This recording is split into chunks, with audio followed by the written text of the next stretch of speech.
Test, test, test. Good afternoon, everyone. So how was the food?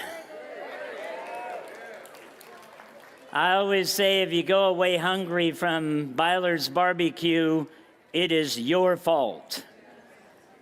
So why don't we, I think Byler's can hear us, so why don't we give them a warm round of applause.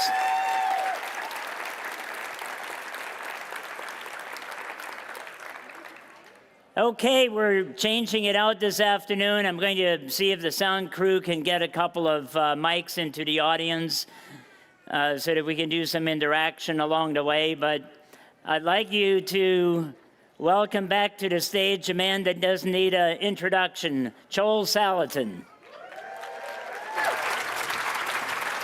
Thank you, John. I'll make your face a little bit bigger here. How's that, you know? Need to be big faced? Yeah. There you go. All How's right, that? that's fine. Okay. Well, I still do paper notes. I don't have a smartphone. When people say the dinosaurs are all gone, I say, no, I'm still here.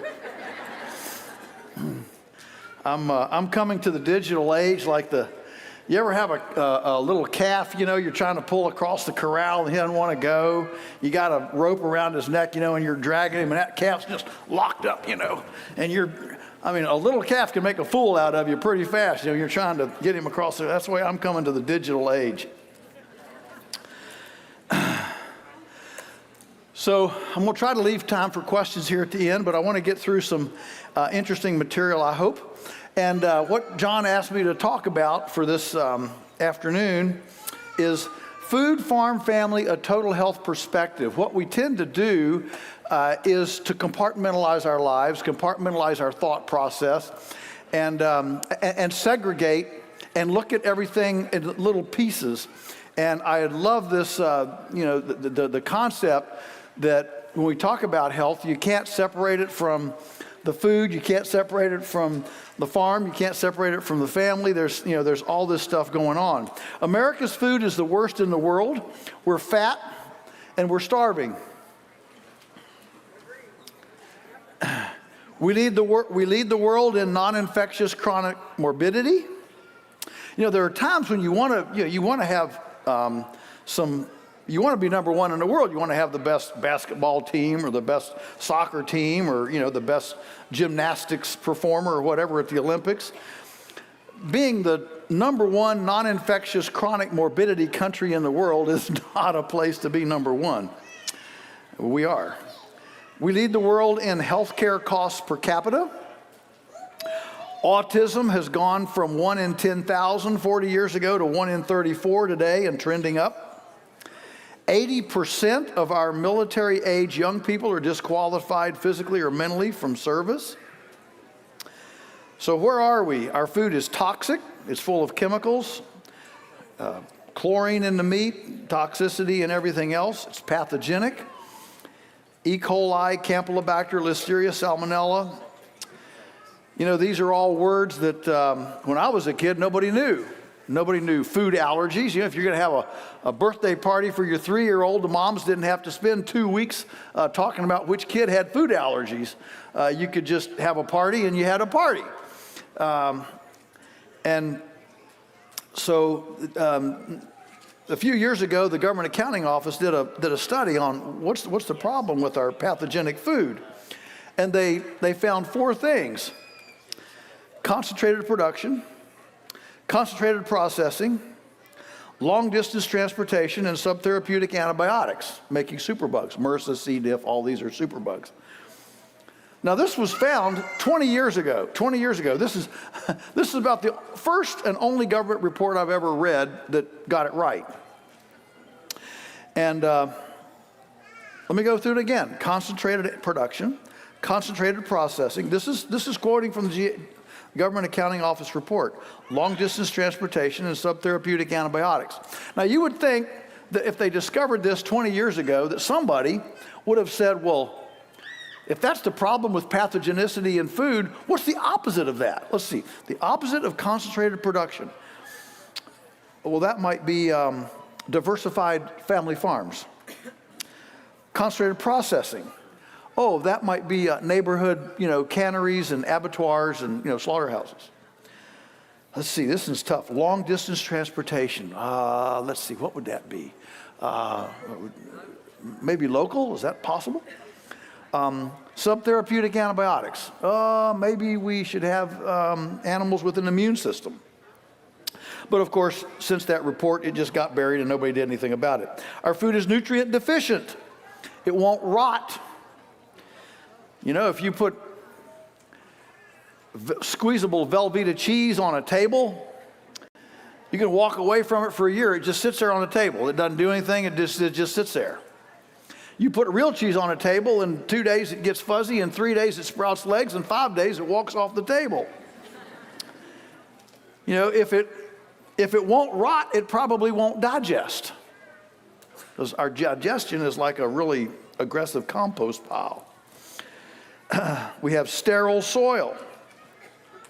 I don't know why people think that 10-10-10 chemical fertilizer is so sexy, more sexy than a compost pile.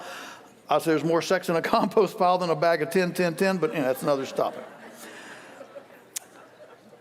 We have been selecting cultivars, so when we look at what have we been selecting tomatoes for, and peppers and carrots and those kind of things, what have we been selecting our cultivars for in our vegetables and our food system?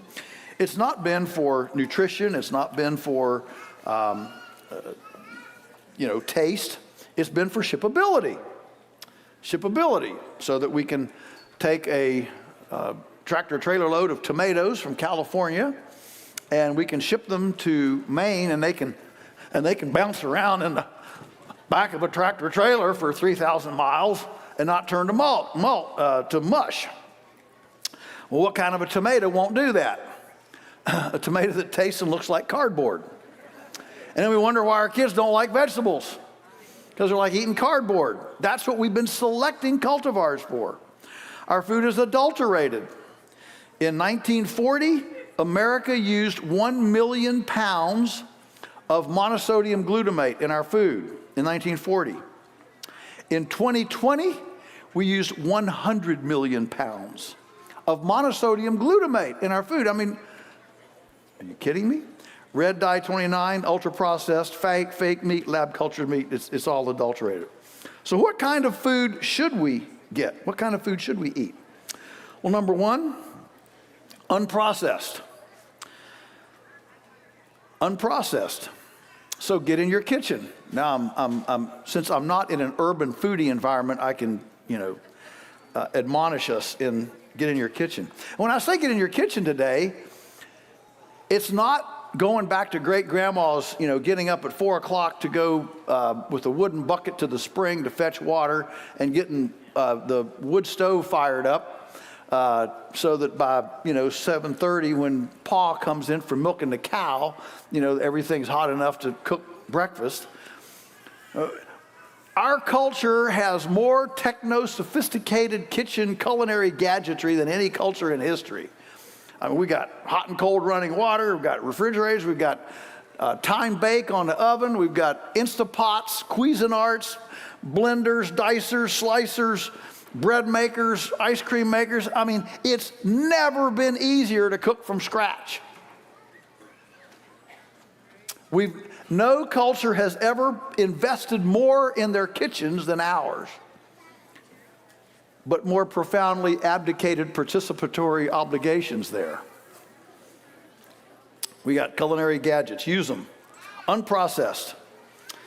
I'm a big believer, Michael Pollan said that we probably shouldn't eat any food that wasn't available before 1900. That's kind of the cutoff point to the industrial food. And we can all be thankful that hot dogs were introduced at the 1890 World's Fair in Chicago. Just 10 years under the wire. All right. Number two, our food should be compost grown and clean. It should be grown in compost, high organic matter soils. Number three, it should be connected. We should be connected to it informationally and emotionally. Participation is key. We learned we learned that the messaging of our food system in America was a lie during 2020 in COVID. We were told for literally a couple of generations, you don't have to participate in the food system. Campbell's Soup will take care of you. Nestle's will take care of you. Kellogg's will take care of you. And then came COVID, and suddenly there were empty shelves. And those of us who continued to participate with gardening, canning, sourdough rolls, and all the different things that we did in our kitchens and in our homesteads, we had plenty of food. When 2020 came along and the supermarket was empty of food, Teresa sent me to our store. It's in the basement. You know, hundreds and hundreds of quarts of home canned stuff. You know, gives me my shopping list. Bring up two quart jars of green beans. Bring up, 2 jars of applesauce and 1 of tomato soup, tomato juice, and 1 of, cut tomatoes, 1 sauerkraut, and 1. That's the way we shop. And that's where the food was before now.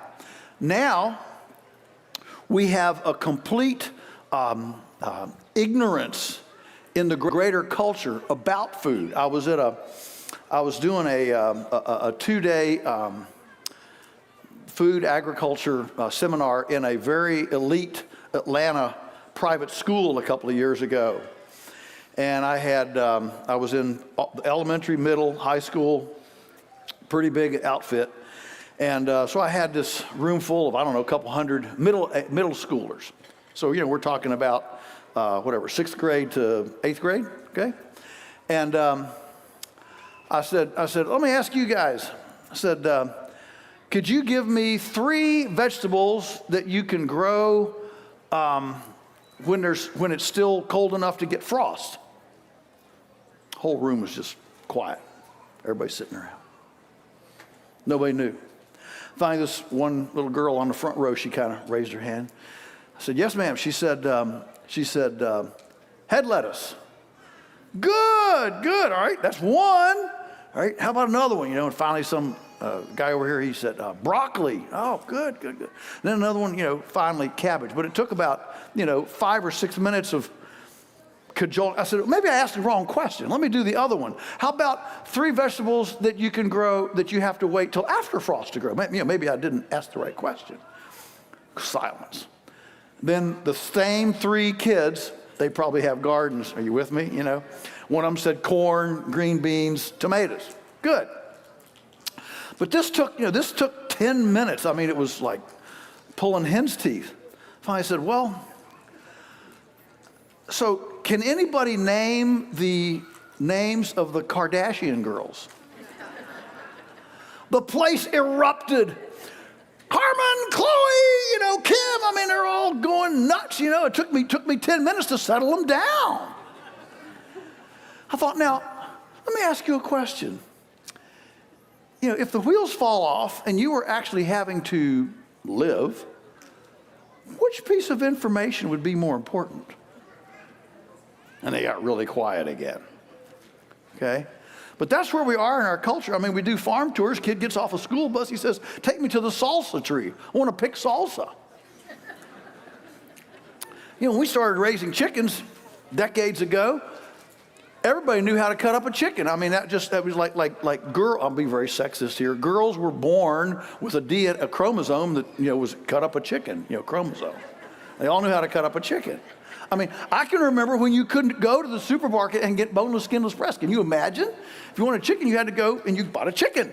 You took it home, you took a knife, and you took a cutting board, and you cut out the boneless, skinless breast if you wanted boneless, skinless breast chicken. Then the rest of it, you made into casserole, or you made soup or broth or whatever, okay? Today, half of our customers don't even know a chicken has bones. They think... They think we go out and pick boneless, skinless breasts off a tree like apples and pears, peaches. But we were told a lie that everything would be just fine, and we could just depend on the industry to give us a secure, stable food without participating. What we now know is, you can put this on your refrigerator, freedom only comes with participation. The folks who told us we could be free to go on our Caribbean cruises, free to go on Disney, free to take the kids 4 hours away for the traveling soccer tournaments 3 weekends a month. We're going to give you freedom to get Netflix and TikTok and spend the weekend in front of the NFL football game. All right, that's freedom, but it actually was enslavement to dependency on an industrial food system. Okay? So you cannot have freedom without participation. So that's a little bit about our food system. Let's talk about farms. When we talk about healthy farms, what kind of farms support this kind of food? Well, number one, fertility comes from in situ carbon. What in the world is he talking about? He's mixing all sorts of strange words here. Fertility comes from in situ carbon. Think about it. In nature, carbon doesn't move very far. I mean, the fertile lands of Ohio and mid-America. You remember, when I come out here, I always have to kind of pinch myself to realize that I'm in an area that has 100 years less abuse than where I live in Virginia. 100 years less abuse. You know what that means? That means you're not as crippled. When we came to our farm in 1961, there was not enough soil to hold up electric fence stakes.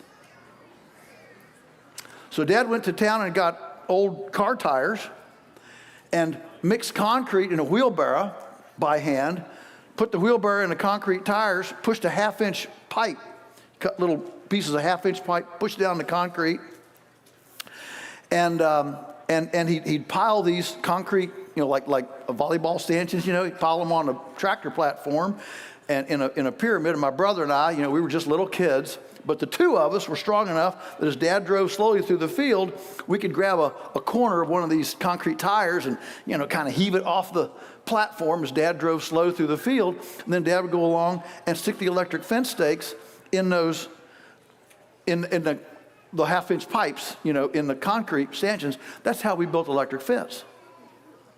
It doesn't take much soil to hold up electric fence stakes. They're pretty little. It's not like a fence post, all right?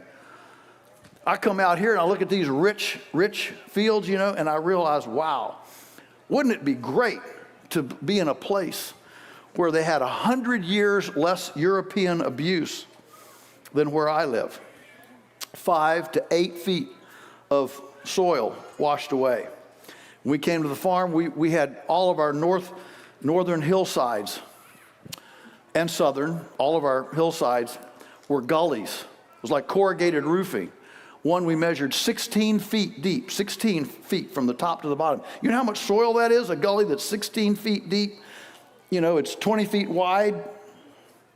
Okay? I mean, and these were all good, Lutherans and Presbyterians and Methodists. And they were all putting money in the missionary barrel to send to Africa and India while their farms washed away to the Chesapeake Bay. Okay? So that's where we are. So how does nature build fertility? It builds fertility by sunbeams hitting the ground. Nobody was here 500 years ago to bring in chemical fertilizers. We weren't dependent on Vladimir Putin for urea 500 years ago. And in fact, North America produced more food 500 years ago than it does today. You mean with hybrid corn, John Deere tractors, and fertilizers, we don't produce? No. We now know that pre-European America, that land base produced way more food 500 years ago than it does today. Now, it wasn't all eaten by people. We had 1 to 200 million bison. We had 2 million wolves that were eating 20 pounds of meat a day. We had 200 to 400 million beavers that ate more vegetables. They're herbivores. Ate more vegetables. I mean, they were tough vegetables, kind of wood, but it's biomass, it's vegetable material. They ate more vegetable material than all the people in America today. Flocks of birds were so big that the Native Americans had stories about flocks of birds coming in and landing in a woods, and in the morning, all the trees, branches were broken down and just trunk spires sticking up, and there was an inch of poop on the ground. Audubon recorded in his diary in 1800, sitting in Massachusetts, I sat under a tree and I couldn't see the sun for 3 days for the flock of birds flying over. That was before Purdue, Tyson, Cargill, okay? Lewis and Clark recorded in their diaries in the Lewis and Clark expedition from St. Louis to the Pacific, they said, we encountered a bear every single mile of the expedition. That's just the ones they saw. Bears eat a lot, okay? So when you add all that up, what archaeologists, anthropologists now have great consensus is that pre-European America produced more food than it does today. Just meditate on that a little bit. So here we are, we're all sitting around, well, do we need to use glyphosate? You know, President Trump says we're gonna all starve and die if we don't have glyphosate as a national security brand. I mean, that is a slam dunk for us. I wanna get my brand elevated to national security status. I mean, that is like a slam dunk marketing deal, you know. We're arguing over, you know, whether we need to use this pesticide, this herbicide, this chemical, you know, all this stuff. And none of it is the right question. The question is, how do we restore pre-European abundance? That's the question. But nobody asks that question. We'd rather get down here in the weeds and argue about my pesticide or your chemical, or whether the screw worm's going to kill all the cows. Or remember, this year Tyson closed a beef processing plant in Kansas that did 5,000 animals a day. Now think about 5,000 animals a day in one plant. The blood, the guts, all that stuff. You can get about 40 slaughter beef on a tractor trailer. So we're talking about 120, 130 tractor trailer loads a day, and half of that is blood and guts. So that has to go somewhere. And I computed that one plant, if all that stuff were composted, could maintain the fertility on almost 1 million acres. Folks, we're not lacking for carbon and biomass in this country. We've got plenty of biomass and carbon. We don't need an ounce of chemical fertilizer. Nature doesn't move carbon very far. Nobody was here to truck it around. It was in situ, on site. Organic matter holds 20,000 gallons of water per acre per 1% of organic matter. On our farm in 65 years, we've gone from 1% organic matter to 8.2, which is 7 clicks of organic matter times 20,000 gallons per 1% organic matter is 140,000 gallons of water per acre that we can hold on our farm today that we couldn't 65 years ago. What would that do to flooding, to drought, to all sorts of things? Number 2, what kind of farm? So the fertility from in situ carbon. Number 2, animals do the work. Biological symbiosis, herbivores and birds work together. So we follow cows with chickens. We make compost with pigs. We call them pigorators, okay? Disturbance is equal to ecological exercise. When Captain Jim Bridger was sent out through the Black Hills of North Dakota, violating the U.S. treaty with the Native Americans, he recorded in his diary, he said, we got behind a herd of 3 million bison. Now, that's always intrigued me. How do you know it was 3 million? I mean, Lieutenant, come up here. Sharpen your quill, please. And 1, 2, you got that? 1, 2. In his diary, he said we would have all died if we hadn't been carrying oats for our horses, because it took us 5 days to get out from the swath of the herd of bison and find something that the horses could eat. That's disturbance, okay? But it doesn't happen every day. And then there's rest. Disturbance, rest, disturbance, rest. But animals are doing this. Animals are pruning the forages, okay? I'm going to have to keep moving here. I'm going to get behind. I'm already behind. All right. Number 3, a farm with the lowest infrastructure possible. Farmers in America love to brag about how big their tractor is, how big their barn is, how big their grain storage, whatever it is, we like to brag about how little equipment we have, not how much. The average farm in America, it takes $4 of depreciable capital equity to generate $1 in annual gross sales. In other words, if a farmer's getting in $100,000 a year, it's going to have $400,000 in machinery and buildings. I'm not talking about land. I'm just talking about depreciable assets. 4 to 1. On our farm, the ratio is 50 cents to $1. That's an 800% difference for those of you who are not math challenged. Alan Nation, my mentor, used to always tell me a profitable farm has a bit of a threadbare look because the money is in the soil. The money is in the animals. The money is in the plants. It's not in white picket fences, asphalt lanes, and everything just copacetic. That's a good lesson for the Amish, for whom appearance is a lot. A threadbare look. Soil and immunological function are far more important. You can borrow capital-intensive items. You don't need a front-end loader. You can borrow one, rent one. Have your neighbor that has one come over with it, and have Thanksgiving dinner with you. Donate a turkey to the cause. You can do a lot with rented and borrowed stuff, and building relationships, building community, so we don't have to all duplicate buying all this infrastructure.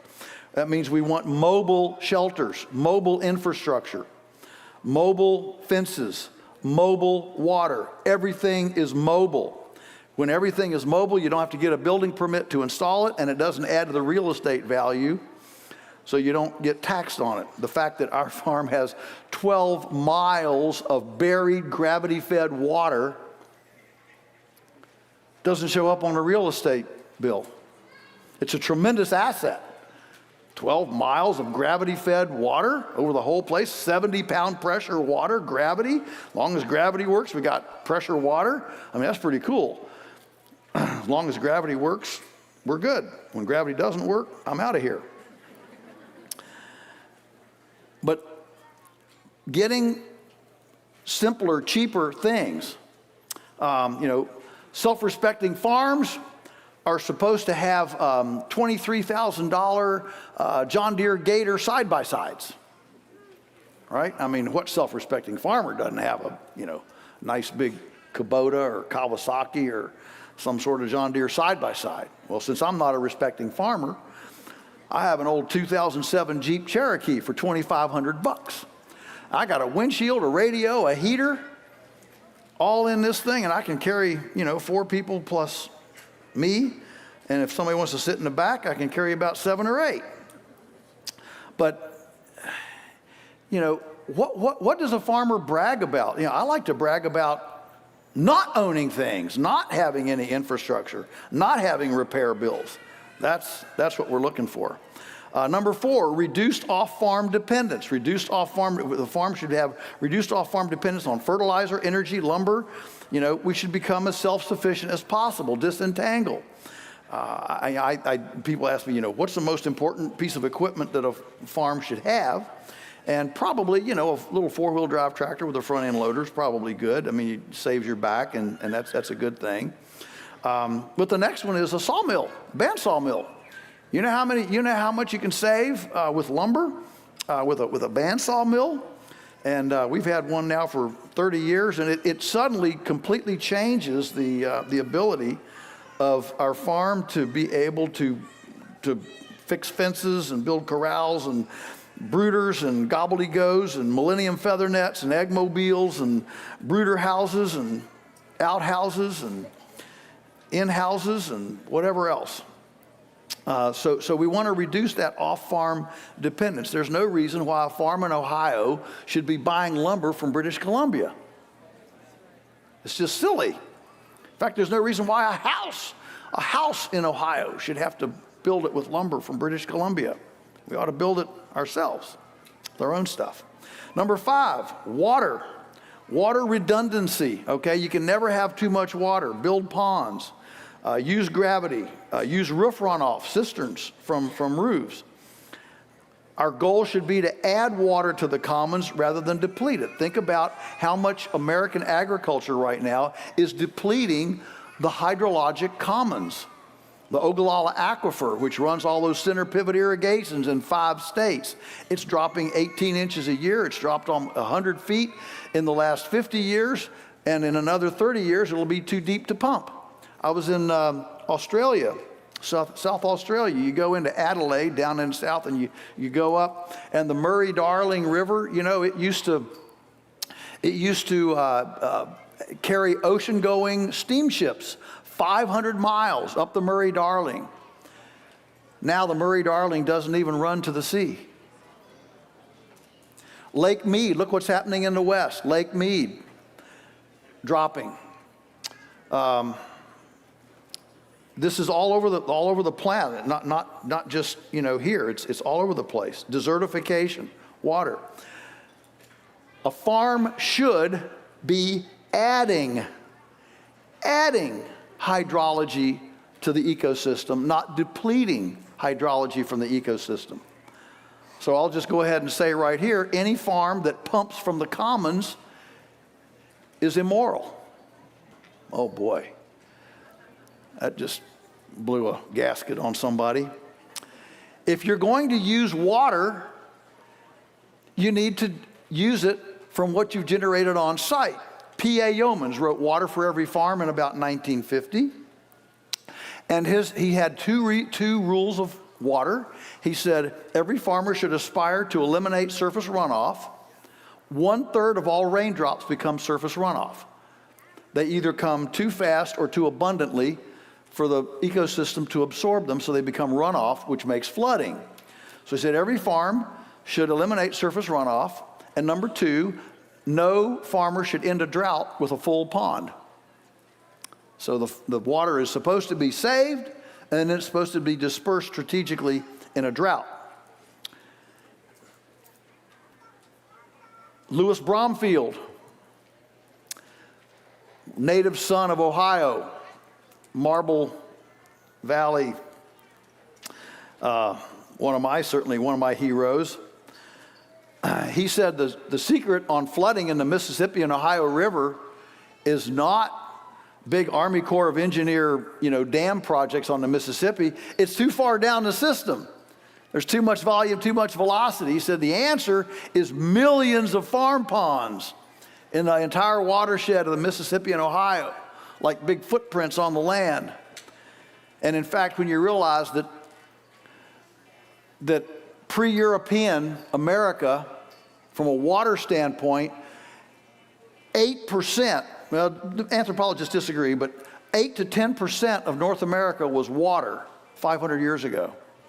8 to 10%. Today, we're less than 4%. Where'd all that water come from? Who was here building all those ponds? Beavers. Beavers. Think about what it would be if we more than doubled the amount of surface area of water in our country. Those beaver dams held back the soil, they held back erosion, and they are some of the most fertile areas that we're still mining with grains.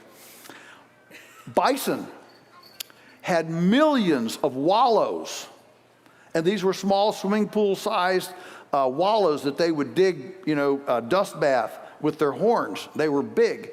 And so the whole American landscape was full of these pockmarks of pools of water. When you had surface runoff, they would fill up, then they would make amphibians and gradually dissipate and recharge the groundwater. The secret to hydrology is slow it, soak it, and spread it. The 3 S's of hydrology: soak, stop or slow it, spread it, and soak it.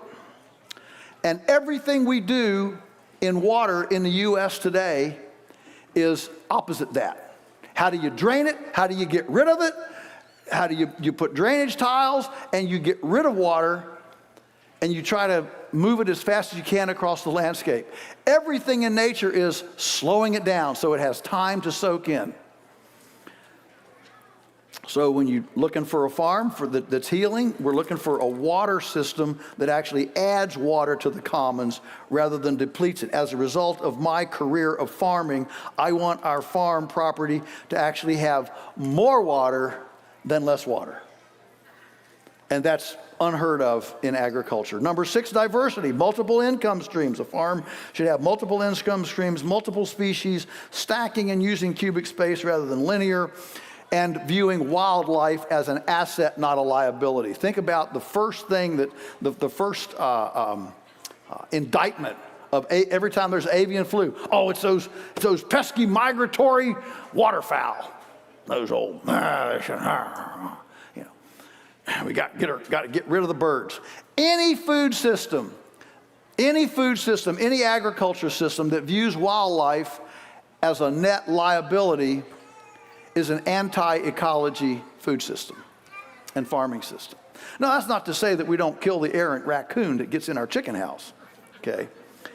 But it is to suggest that wildlife in general should be an asset, not a liability. Labor. What kind of a healthy farm should have multi-generational labor? Now, I wish I could have time to really develop this, but in my view, a sustainable farm, when I do media interviews, people ask me, what's your definition of a sustainable farm? Number 1, does it attract young people? That's really simple. If a farm doesn't attract young people, emotionally, economically, ecologically, if it's a stinky place, an ugly place, an unprofitable place, a non-fun place, that's not sustainable. Okay, we've got to have a farm system that attracts young people. And then secondly, a healthy farm should be generating at least 2 salaries from 2 different generations. So this is the kind of thing you look for. This is the kind of thing you create. Can you imagine if the things that I'm articulating here through the farm, if these became the objectives, the goals of the new farm bill?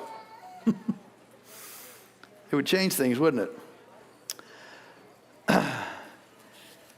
We know from business books that any economic sector in which the average practitioner is over 35 years old is a sector in decline.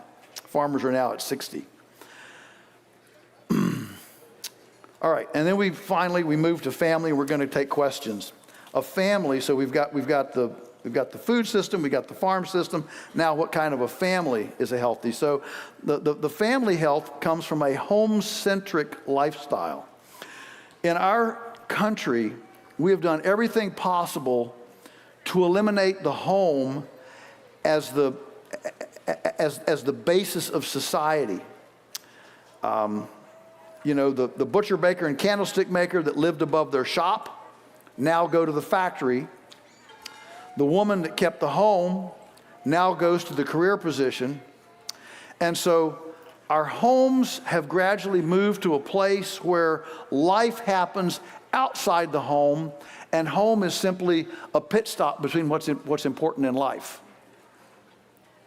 And if we're going to have healthy families, we need to reverse that to where home is not a pit stop between what's important in life, where home is actually a launch pad where purpose and societal contribution originate.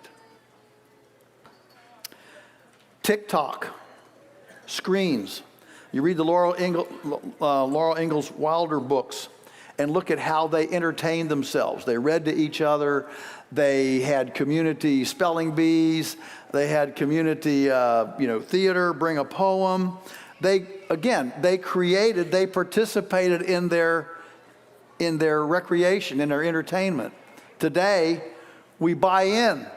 all of our entertainment on a screen, and nobody's creating it themselves. The homestead tsunami is all a part of this, disentangling from the system. In my view, the new 401k plan is either knowing or living next to somebody who knows how to grow things, build things, and fix things. And we're seeing 401ks being cashed in for small homesteads. It's truly a homestead tsunami, which also is generated as parents start becoming concerned about where their kids are going. I mean, we have another thing that we have in our culture is we have an epidemic of teen suicide. Talk to any public school guidance counselor or nurse, and it is. I have a niece who's a social worker, and the teen depression is unbelievable. And I suggest that self-worth, how you view yourself, comes from successfully accomplishing meaningful tasks. Successfully accomplishing meaningful tasks. You know, it's not good enough to tell little, Jimmy and Sally, you're a good little girl, Jimmy, you're a good little boy. Well, the obvious question is, okay, if I'm good for what? If you haven't done anything, if you don't know how to grow tomatoes, if you don't know how to churn butter, if you don't know how to gut a chicken, if you don't know how to split firewood, what are you good for? And you can't just be the top points getter on Angry Birds. Hey, that doesn't get the job done. It's got to be meaningful tasks. The most important thing in the human spirit, the human psyche, is to feel needed. That's why old people with pets live 3 years longer than old people without pets. I got to get up and feed the dog. The cat's meowing. I got to go fill the bowl. And the human element to feel needed is generated in a homestead situation, and in the kitchen, and in making the sourdough, and those kinds of things. Legacy in family. Character is caught, not taught. Think about elder care. In our culture, it's all about mom and dad sending the kids to college to get a good enough education, to get a high enough paying job, to get enough money in the bank so when mom and dad are elderly, they can afford to put them in a nursing home. And I think many of you know that 2 days ago, we buried my mom on the farm. She passed away Wednesday, a week ago. And we cared for her there. She was 102 and 6 months. And we did everything possible to keep her in her own home. She was in her own home until 2.5 days. And she got unresponsive and she had a stroke, and we just couldn't handle her. So she went into the hospice day care place for 2.5 days. But as we have moved, as the family has atomized, we've gotten away from all the things that held cohesion together. And that includes having a space for kids to be entrepreneurial. I'm a big believer in that every child 8 to 11 years old should have their own business. And there's something special about that 8 to 11 years old. At 8, they're old enough to count money. They know they'd rather have a dollar bill than 2 quarters. Up until then, they'd like to have 2 quarters because they're shinier and they're heavier and they click together and they're kind of cool. But about 8, kids learn I'd rather have the dollar than 2 quarters. And after 11, they get all concerned about what other people think. And my favorite story now is our little granddaughter, Lauren, she was about 5. We were having a chicken pickup day at the farm, and she disappears for a while. That's common. It's all right. She disappears. She comes back, and the sales building is full of people. She comes back. She's holding a little bouquet of wild flowers that she's picked for the last 20 minutes. She comes in. The sales building's full of adults, full of people, and you can see her. She's 5 years old. She's got this little thing, and she's walking around looking up, at the adults. She finally finds this, nice, tall, handsome young man standing there. She goes up to him and she says, I'm I'm Lawrence Salatin, and I pick these flowers, and I'm sure your wife would love a bouquet of flowers, and I'm selling them for $1. What was funny was she didn't even wait for him to answer. She already had plan B. She says, but if you don't have a wife, I know you would know a lady who would love to have a bouquet of flowers. I mean, you are not turning me down, you know. At 11, she wouldn't have done it. You know what I'm talking about? Okay? So I think there's a magic between 8 and 11 to facilitate and to encourage children to have their little businesses, their entrepreneurial things. And this is all about value transferal, how to understand food doesn't just appear on your plate. Business and the things that you have don't just suddenly appear. Somebody has to do something. Somebody has to work for these things. The truth is that as many more people start to notice wheels falling off of our culture, and the culture is generally unhealthy economically, educationally, socially, spiritually, physically. You know, we look at the wheels falling off. There's this understanding. I need to move. I need to run. You know, and fear makes us run. We run from that entanglement, that intervention with the system when we start to distrust the system or we fear the system. And fear, I mean, if you're running from a lion in the jungle, fear is a good thing. You know, it's probably good to be a little fearful. I'm going to run out and get away from this thing.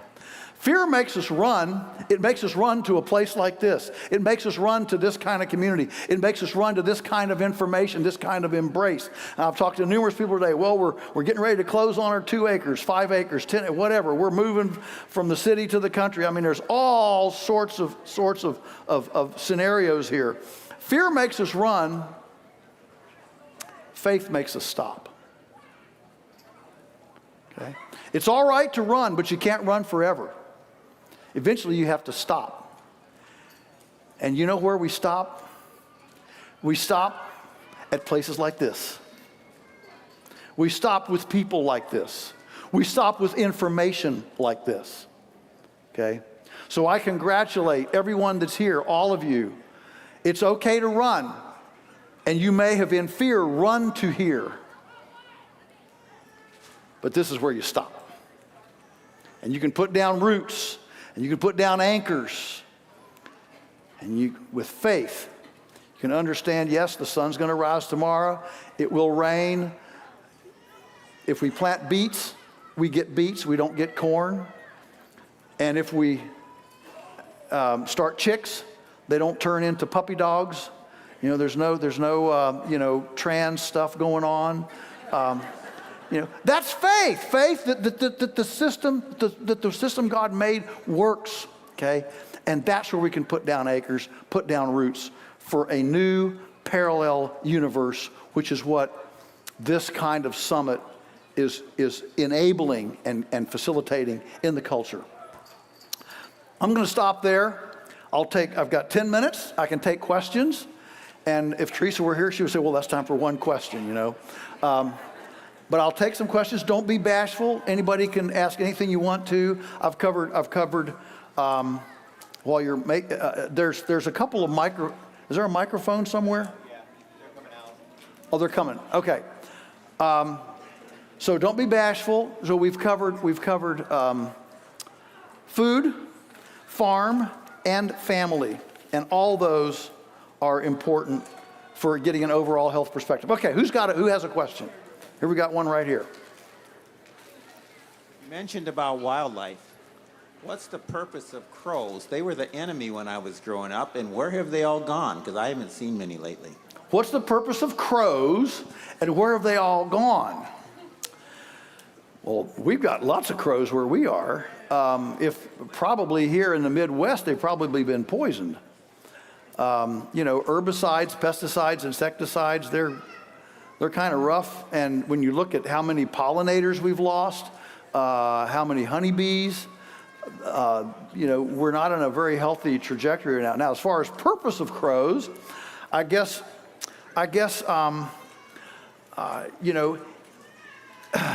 it is good to have things you can't love so you can appreciate the things you love.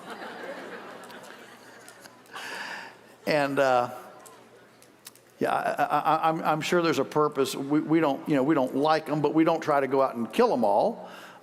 However, if one does start coming down and eating duck eggs in the field, it's hard to get ducks to lay in a box. The ducks won't. And all ducks are completely flock oriented. I mean, when one says it's time to lay eggs, they all lay eggs in 5 minutes. It's crazy. They all lay eggs. And so what happens is if you don't get out there and get them, then crows will come and they'll take them. So what we do is we'll shoot a crow, and then we'll hang it in effigy there, and it will keep all the crows away for a month, that dead hanging crow there. We'll keep them all, because they're very smart. And this isn't a good place for us to be, There's Uncle Tom, and he got axed. So we do that. Great question. Other question? Yes, right here. Here's a question. Oh, we have another one? Over here, I'm sorry. sorry. This bright light, I can hardly see anything. Okay, yes. This might be a tough question, but I, as a woman of faith, I'm just trying to determine, do you, in your opinion, do you feel like it would be the will of God for each family to have self-sufficiency this way? Do I believe it's the will of God for every family to have self-sufficiency this way? In other words, is it sinful to live in a city? Not as it's sinful. I just I desire this, but I want to know if it's really God's will for me personally, or if it's God wants us all to be self-sufficient, I believe, in some way. Does that make sense? All right, well, we don't aspire to self-sufficiency. What we aspire to is mutual interdependence. There's a big difference. And one of the problems in the homestead movement, I can tell you, is this almost cultish self-sufficiency desire. I'm going to do it myself. Yeah. I don't want anybody around here. Basically, we become, hermit curmudgeons, and we end up spinning our wheels and doing things that we're not good at and we don't enjoy. And so the key, I think, more than self-sufficiency is mutual interdependence, which means you've got to find and cultivate friendships and relationships with people who do things that you don't like to do. Okay, there's a beautiful business graph. It's if you make 3 circles: what you know, what you love, and what you're good at. Know, love, good at. Okay? Where those intersect, that's your sweet spot in life. And the more time you can spend at the intersection of know, love, and good at, the more satisfied you will be, the more you will flourish as a person. God doesn't relish us doing things that are against our bent.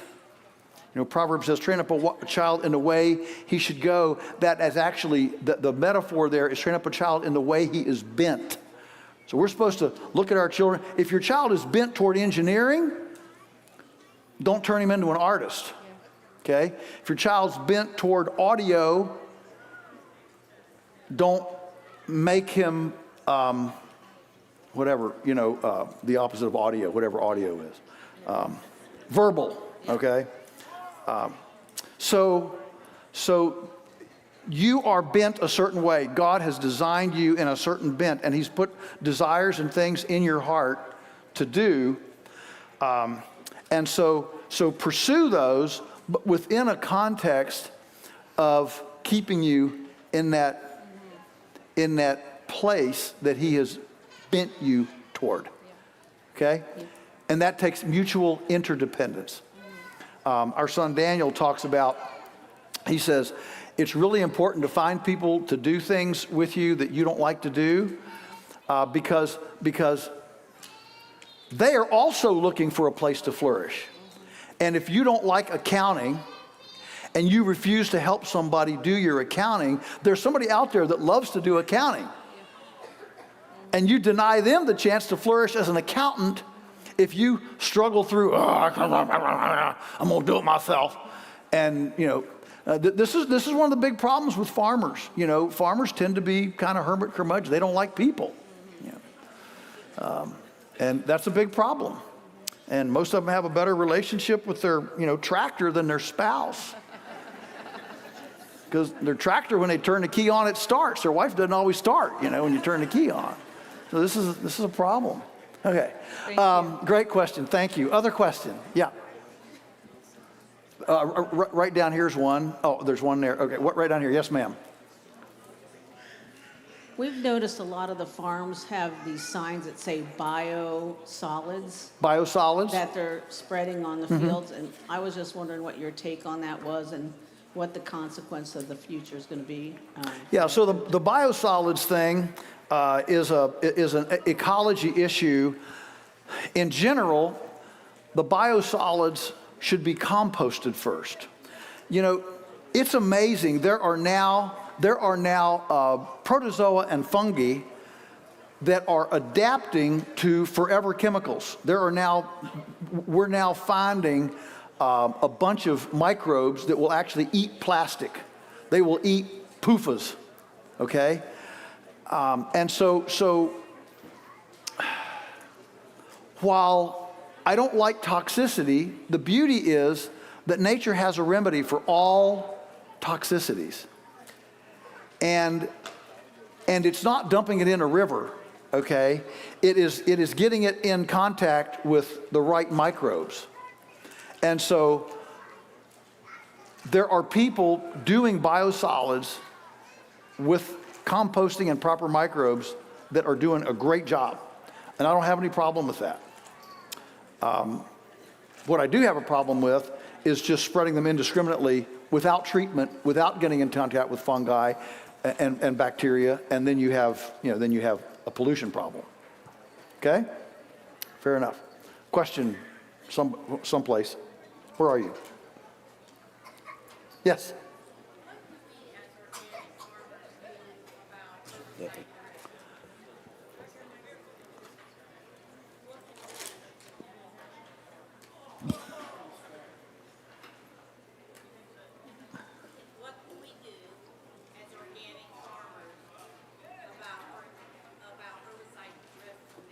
What can we do as organic farmers about herbicide drift? From neighboring farmers. Take them a fruit basket. Now, try to build a friendship with them, okay? But at the end of the day, a person doesn't see what their heart doesn't believe. We say, I'll see it when I believe it. That's not true. I'll believe it when I see it. That's not true. What's true is, I'll see it when I believe it. And so, you can plant shelter belt trees, to try to act as a screen. You can move. You can try to befriend. If it's clearly documented, like if you have dead plants from the herbicide drift, that is actionable. But do you really want to sue your neighbor? I mean, these are thorny issues and thorny questions. All right. The spraying company? Yeah, you can sue the company. That's fine. But I'm just telling you, if you're not ready for a Hatfields and McCoy's drawn out thing, be careful about suing your neighbor, okay?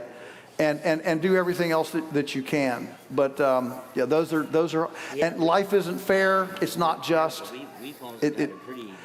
These things happen. I mean, we've had our run-ins with neighbors upriver, up creek, and things, and you just do the best you can. Not right. Homes. I do more medical. We are out of time. There's like chiropractor based. I'm going to go from here over to my table in tent D if anybody wants to talk more or get a couple of the extra books that are there.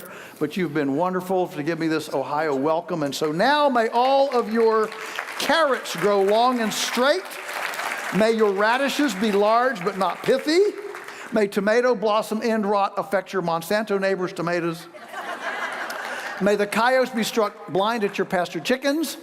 May all of your culinary experiments be delectably palatable. May the rain fall gently on your fields, the wind be always at your back. Your children rise and call you blessed, and may we all make our nest a better place than we inherited. God bless you. Thank you.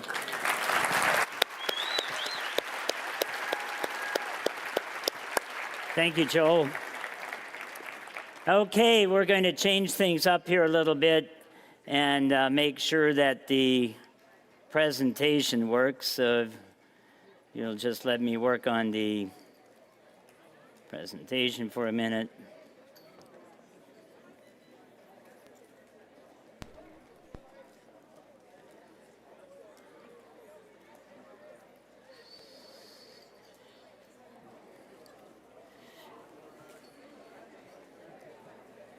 Well, now if I could.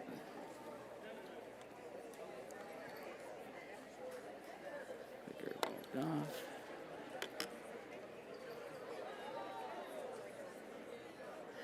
Okay. So this morning, Del Bigtree did a very powerful presentation. The good news is that this afternoon he's got an entire hour and he's going to make this interactive. And as we did for Joel Salatin, we will have a couple guys out here with microphones so that you can raise your hand and ask questions. So put your hands together for Del Bigtree. Thank you. I accidentally made it like halfway through my talk in the morning. I got a little bit caught up, but I'm going to zip through and finish up my talk, and then I can take some questions. For anyone that wasn't here, though, just very quickly, we talked about the fact that we're created in the image and likeness of God, that the new religion taking over the world is actually the pharmaceutical industry, priming our children with vaccines from the very first day of life.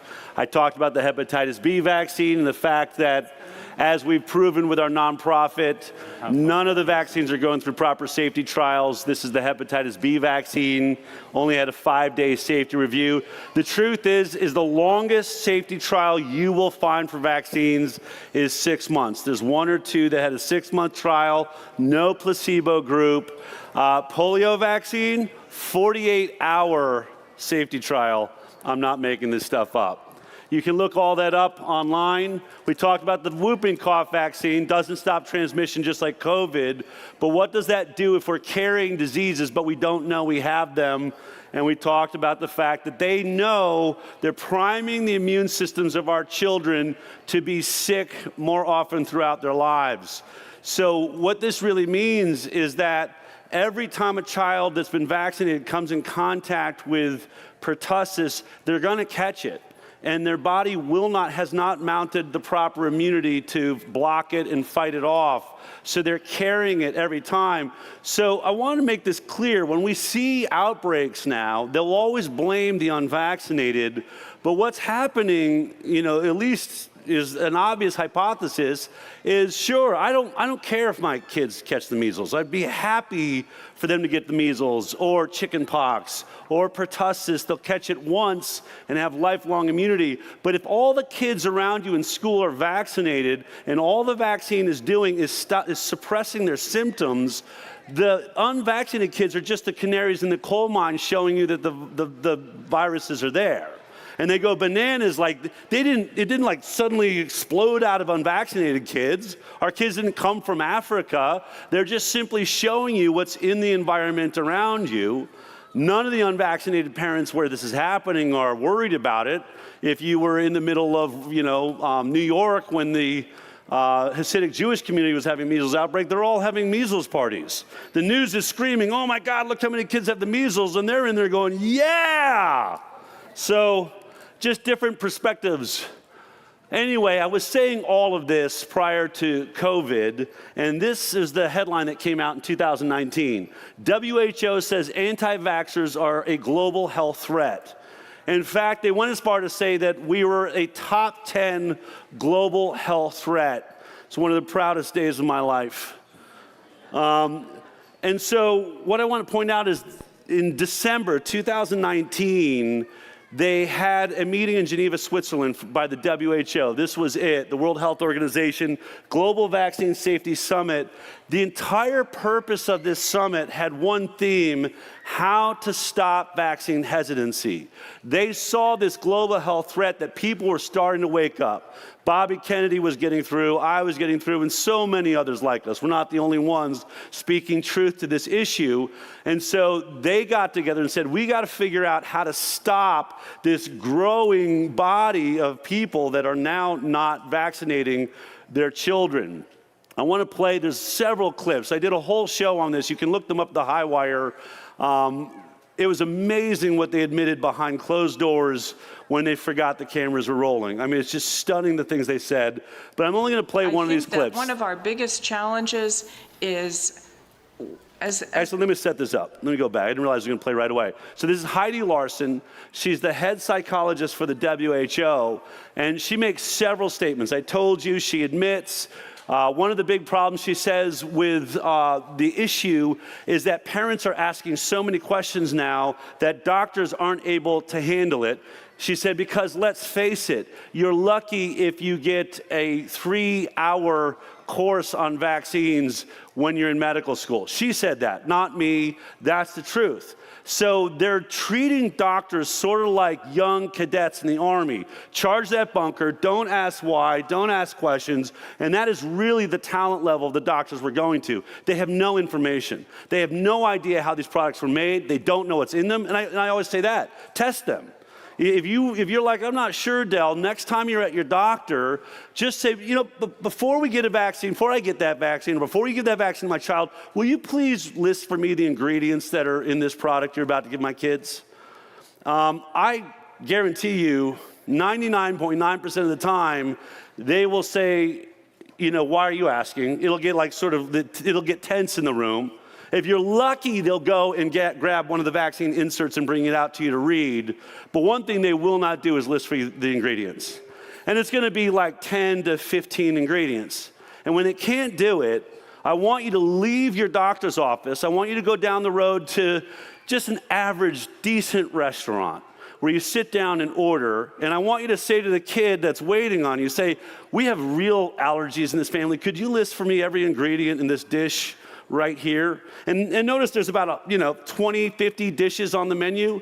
There's only 16 vaccines, but when that waiter can tell you every ingredient, the oil it was cooked in, the herbs that were used, and go through the entire list, I want you to think now how often you've been bowing down to your doctor like they're just some form of genius, and they couldn't do what this waiter did. Waiter might not even have a college education.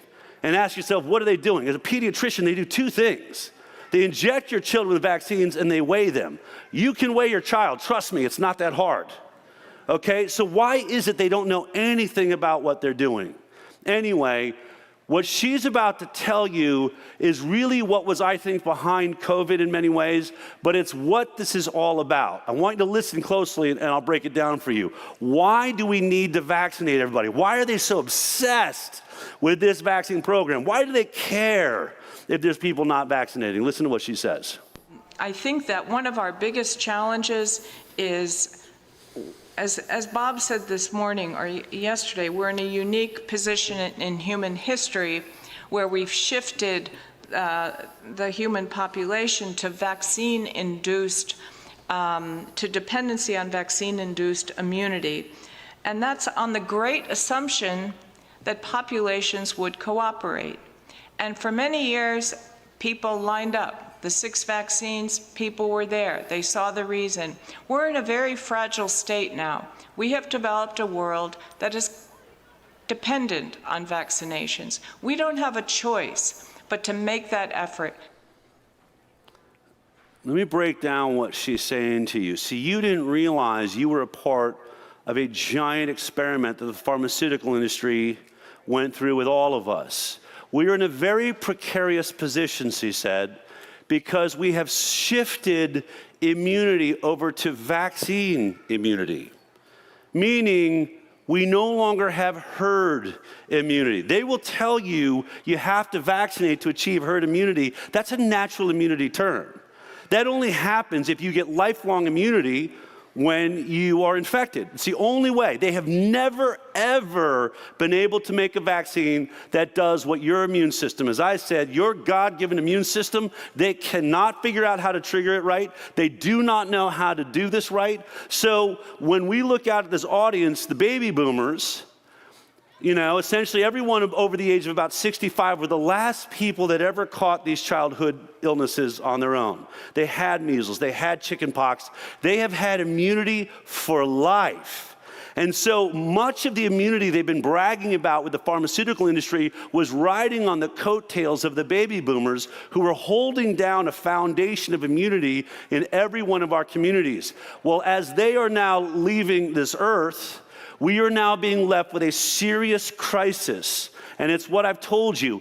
Every vaccine wears off. And so all of the adults, when you're seeing these measles outbreaks and they panic, half of them are adults. Most of them are vaccinated. They won't tell you that. They'll scream it's the unvaccinated, but they don't want you to see what's happening. What's happening is they have destroyed the way our system was working. As I said this morning, we were created perfectly. We had a perfect balance going on, but the pharmaceutical industry decided it's going to insert itself to do what our immune systems were already doing. In fact, there were arguments when there was a measles vaccine divided half and half between doctors saying, why are we going to do this? This is crazy. Polio might have made sense. Smallpox was super scary. You know, I won't get deep into that. Go read Dissolving Illusions, Suzanne Humphrey's book, if you want to get deep into that. But once we got into trivial childhood illness like measles, half the community was saying, this is crazy. This is one of the most infectious diseases there is on earth. And if we don't manage to eradicate it with the vaccine program, we could pressure it and make it more deadly and more dangerous. Why are we going to mess with a benign childhood illness? That was the concern. It's the concern they still have today. And I will say, in some of these measles reports, they do seem more serious than the Brady Bunch episode that I was watching. We're looking closely into that now. But essentially, you had lifelong immunity. Something else they don't talk about, you never saw infants die in a measles outbreak prior to a vaccine. That's because when a mother at the age of 4 or 5 or 10, when it's perfectly normal to have measles and healthy, they would carry that immunity their whole lives. And when they give birth, I mean, think about how amazing this is. They would pass that measles immunity on to that baby for the first year and a half of their lives. If they breastfed, that would often extend to 2 or 3 years into that child's life, at which point they're perfectly healthy and able to handle measles. Now that we have vaccinated everyone alive, our infants have 0 measles immunity. And so when they say our infants are at risk, there is a truth to that. The pharmaceutical industry has put our babies at risk because they've erased the immunity that we were passing on so brilliantly. We had a brilliant system. And by the way, if the idea of God freaks you out, evolution's a perfectly good explanation for how we were designed to live in concert with bacteria and viruses. So when they tell you, that they want, that the vaccines have eradicated disease, not true.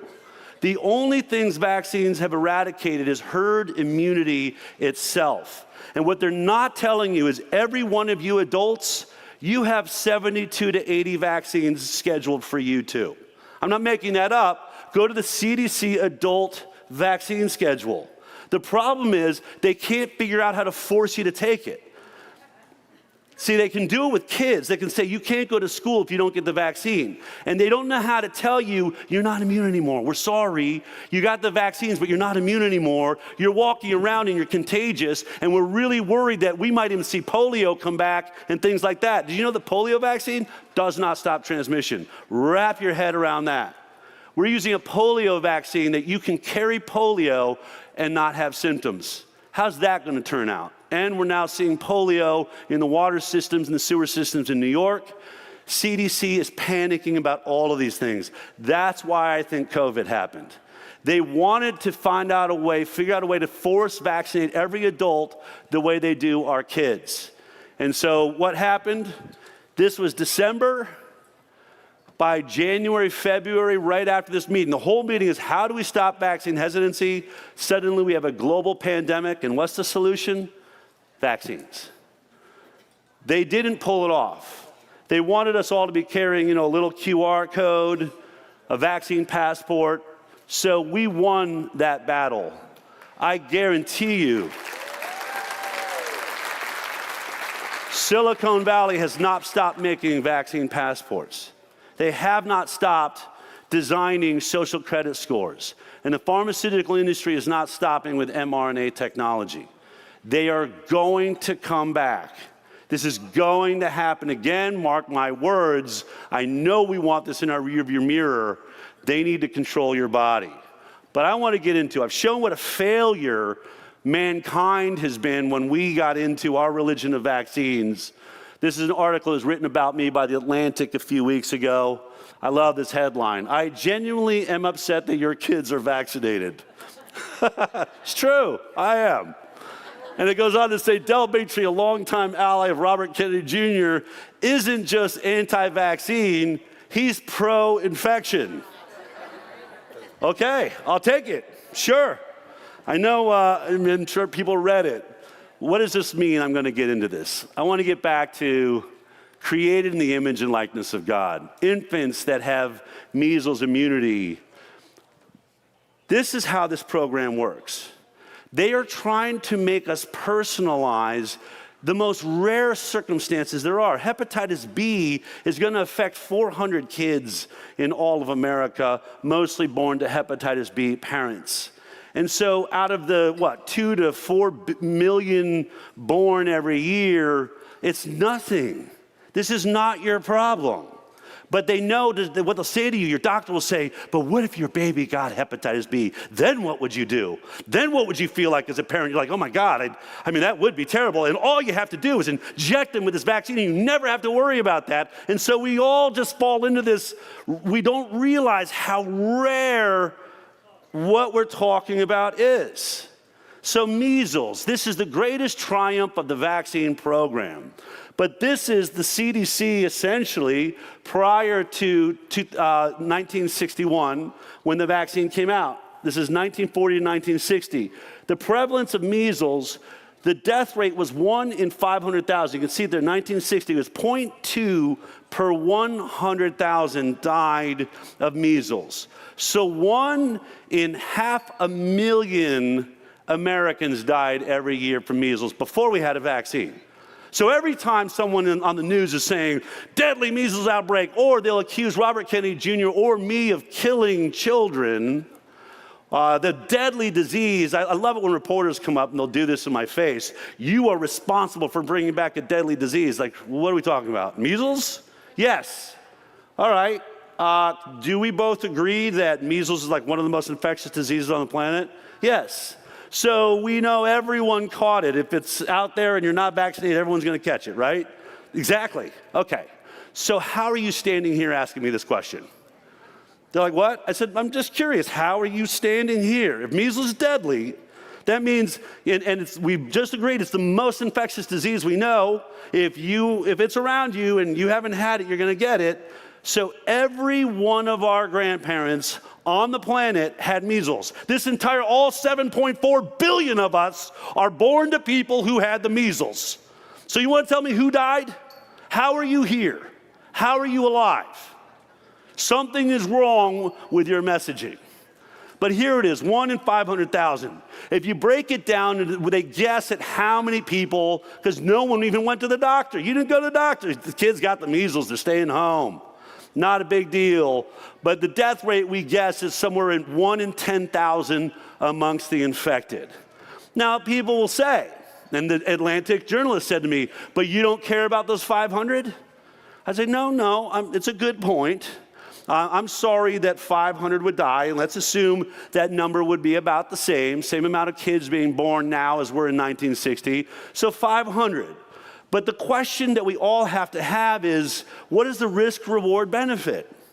500. So your entire vaccine program, you don't want to look at autism, which there's millions of parents pointing to MMR vaccine as causing autism. You don't want to let that into the conversation. You don't want to talk about the rise of autoimmune disease like we've never seen it before. So let's just get down to brass tacks then. Let me show you what we do have science on. You want to hold on to your 500? Let me see if I can meet that. This is a study, febrile infections, childhood diseases in the history of cancer patients and matched controls. I'm going to show you studies that have millions of people in them. A case control study of carcinoma of the ovaries. Acute infections as a means of cancer prevention, opposing effects to chronic infections. And do childhood diseases affect non-Hodgkin's lymphoma and Hodgkin's lymphoma? Case control study out of northern Italy. So let's look at non-Hodgkin's lymphoma and Hodgkin's lymphoma. If you had measles as a child, the real infection, you see you have a 0.6% rate of non-Hodgkin's lymphoma, meaning 1.0 would be 100%, only 60% of the people ended up having non-Hodgkin's lymphoma, which means a 40% reduction in non-Hodgkin's lymphoma amongst those who had measles as kids. It's a 70% reduction in Hodgkin's lymphoma if you had measles as a child. Well, that non-Hodgkin's lymphoma kills 19,910 people every year. That's probably even old. I think I've been using this slide since 2018. So 20,000 people have non-Hodgkin's lymphoma. I cut that by 40% if I let you have measles as a child. Right there, we just won. Right there, I just saved at least 4,000 or 5,000 people. Minimum, maybe as high as 9,000 people are saved this year if you were allowed to have measles. So your 400 that you just saved, that's out the door. That's a joke. All you're doing now is creating a risk we didn't need to have. Hodgkin's lymphoma, 1,000 deaths every year, cut that by 60, 70%. Look at this. If you had measles as a child, ovarian cancer drops in half. 50% reduction in ovarian cancer if, as a girl, you had measles as a child, not if you're vaccinated. That would have saved us 7,000 people right there this year.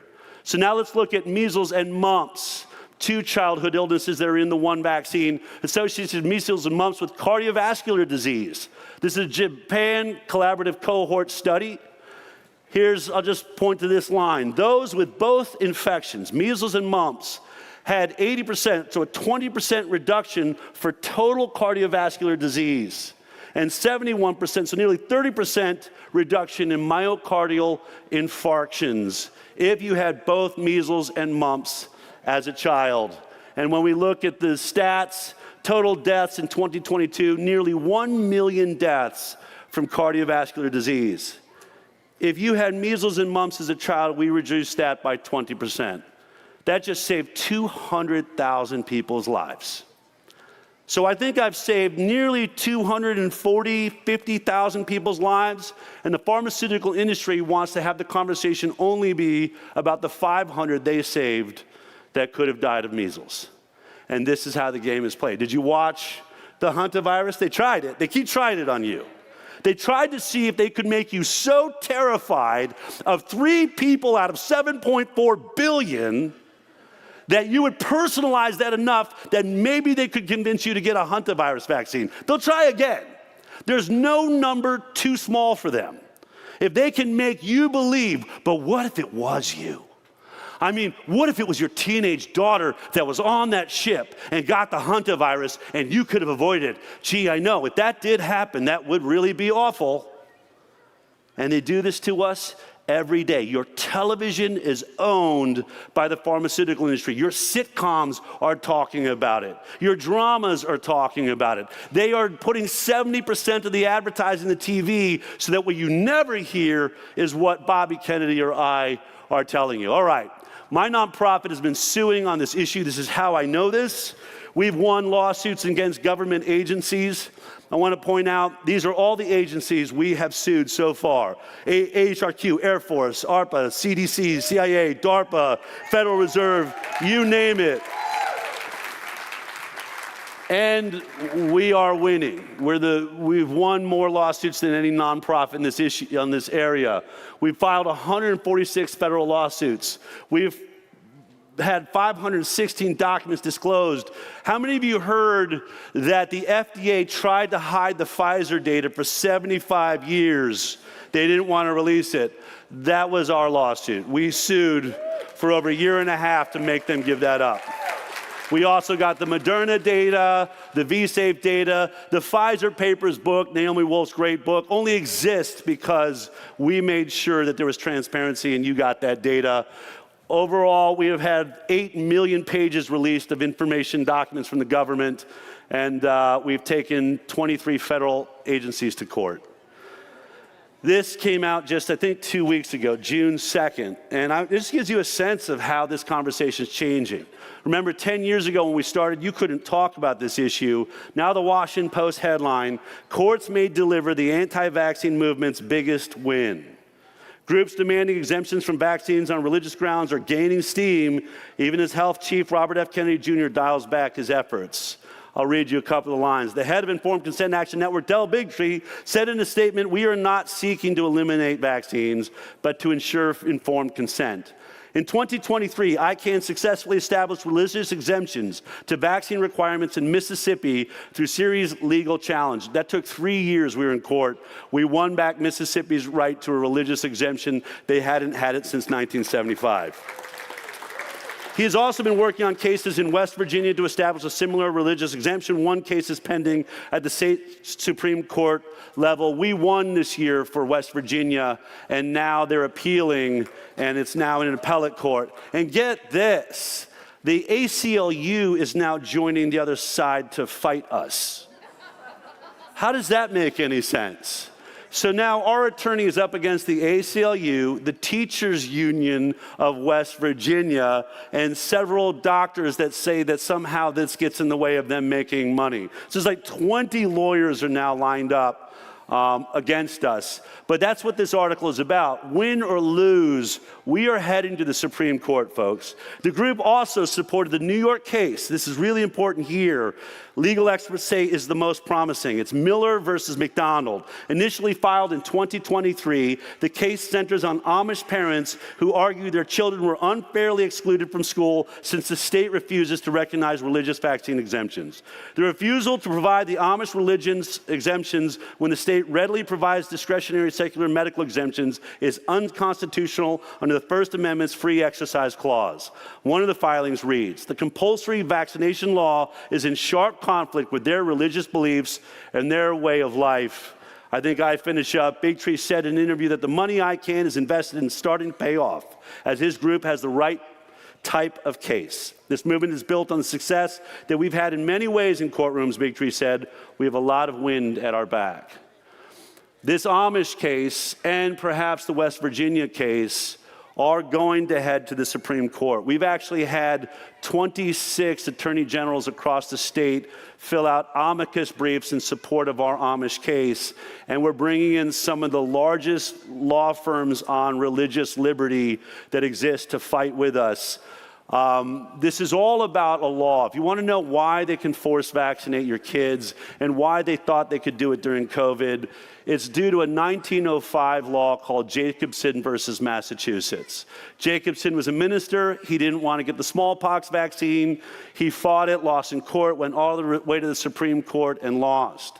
I actually debated Alan Dershowitz on my show on this topic because he said because of that, the state had the right to force a COVID vaccine, drag you to a hospital, he said, plunge a needle in your arm, and he would love to be the attorney defending the government. I said, I'll challenge you on that. You should look that up on our website too. It's a lot of fun. In the end, I win that debate, mostly because the Supreme Court did not make Jacobson take the vaccine. They charged him $5. He had to pay a fine. I think that's different than forcibly vaccinating your kids. But from the very beginning, since I got involved with this, we want to undo Jacobson. And we've been looking for the perfect case to get to the Supreme Court to do that. This Amish case may very well be that case. And by the way, those that are Amish in the room know courtrooms are not where they want to be, and they would have just stayed out of this, except that the state of New York went into an Amish school on Amish property with only Amish children and said, if you don't vaccinate them, we're going to fine you every day. And they have been fining that school every single day since then. And finally said, okay, we've had enough, and they gave us a call. So keep that in your prayers. That could be game-changing. Bill Gates. I think somebody tried that in Europe, and now they're in jail. There's certain things that you may not want to do. I talked about this earlier. None of this is an issue. Why am I talking about vaccines? If vaccines are great, if our kids were healthy, who cares that they didn't do safety tests? Who cares? It's like water, right? We're just injecting water. We think it works. But this is what's happened. In 1986, we were getting 11 vaccines, and we had 12.8% chronic disease rate in our children. And then we gave liability protection in 1986, and suddenly our vaccine program skyrocketed to 54 shots. Remember, DTaP has 3 elements. That's how you get to the 72 total vaccines, moving towards 80. And if they get away with mRNA technology, it will be thousands of vaccines because they can make them overnight for everything that exists. And in that exact same time period, you watch this coterminous event. We go from, 12.8% chronic disease rate to 54% chronic disease. Neurodevelopmental disorders or autoimmune disease. Hold on. Now, there's really only one way to figure out if this is vaccines. As I said in my first talk, how do you know it's not the fluoride? How do you know it's not forever chemicals or plastics? All of these things that are making our environment so toxic. Certainly, they are all contributing to this issue. And I was thinking as I was sitting there, it's so wild that we're talking about vaccines at a food summit like this. But the truth is food is medicine. And if we're eating correctly, there's so much that can be healed, as long as we're not poisoning ourselves also at the same time. And that's what I assume is happening. When I was touring with Vaxxed, I saw all these stories. When I see these numbers, it sure looks like vaccines are implicated. It sure seems like if immune disease is our issue, we should be looking at the one product that messes with our immune system. But I ended up in 2016 when I was touring with Vaxxed, I had someone say, I know the head of infectious disease at Henry Ford Health, one of our biggest research institutions in this country, therefore the world. His name's Dr. Marcus Zervos. Would you like to have dinner with him? I said, sure. So I went to dinner with this guy, head of infectious disease, obviously pro-vaccine. And he came, it was interesting. He said, I saw your movie, Vaxxed. It was very compelling. And he said, but you keep saying something as you're traveling around the country. I've seen your YouTube videos that I found really disturbing. You keep saying that they've never done the proper studies to prove that vaccines are safe. And he said, so I take issue with that. I sit on the biggest databases in the world. And so the last week, I went and gathered all the research I could so I could sit here and show you you're wrong. And he said, and I am shocked that I have to sit across from you and tell you you're right. You see, even the head of infectious disease at Henry Ford Health did not know there's never been a placebo-based trial of any of our childhood vaccines. And then he said, now that doesn't mean that vaccines aren't safe. It just means that we can't scientifically say that they're safe. I said, yes, I understand that, but yet you do say that they're safe on every news program in the world, everywhere we go, ad nauseum. It's safe and effective, safe and effective, safe and effective. And by the way, it would be the only pharmaceutical product in history that was completely safe and effective. I mean, just wrap your head around it for a second, because we've all been hypnotized by this. I want you to imagine driving down the road and you see a billboard that says, drugs are safe and effective. You stare at your ceiling that night, right? Like drugs are so, they mean like every drug? Like certainly not the ones I know got recalled. And I see all of the side effects on the commercials, so it's not safe and effective for everybody, right? Your brain would start working, and you realize that's the stupidest statement that's ever been made. Yet we've accepted that for a product that just simply has a different name, vaccines. What do you think vaccines are made of? All the same compounds. All the same compounds in drugs, but then they add live viruses and live bacteria wrapped in fatty lipids that can cross the blood-brain barrier. So that's gonna be safer than drugs? So that makes them somehow live elements is gonna make it safer? I mean, it's just, I hope I've made my point. It's ridiculous that we have put up with this as long as we have. So anyway, you know, I'm sitting in this dinner, and Marcus Zervos says, I don't know what I can do about it. It is a shame we haven't done the proper safety trials. I said, well, you still think vaccines are great? He says, yeah, I think they're the greatest invention of the 20th century. Okay, good. Prove me wrong. Do a study that compares vaccinated to unvaccinated children. And he said, sure, I'd do that study. I said, really? Because I know, like, you know, lots of people in the medical freedom movement have been asking for that study for like 20 years.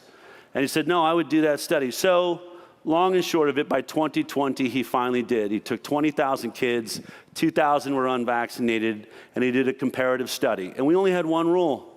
I said, whatever you find, I'm going to put it in your hands. You do the study, you design the study, you compare the two groups, but whatever you find, promise me you publish it. I'll accept it. If it shows vaccines are the greatest thing ever, I'm going to take the risk for the whole movement. Lots of people said, Del, don't ever do that. I took a risk. I didn't really, it was a calculated risk. So in 2020, he did not publish it, refused to. And for 2 years, I kept calling him on the phone, Dr. Zervos, why are you not publishing this study? And he said to me on the phone, Del, when I agreed to do this study, I did not realize I was agreeing to ending the childhood vaccine program. I said, the study's that bad? He said, it's that bad. So I finally, by 2022, got fed up. I said, let's get dinner. I'm going to be in Detroit.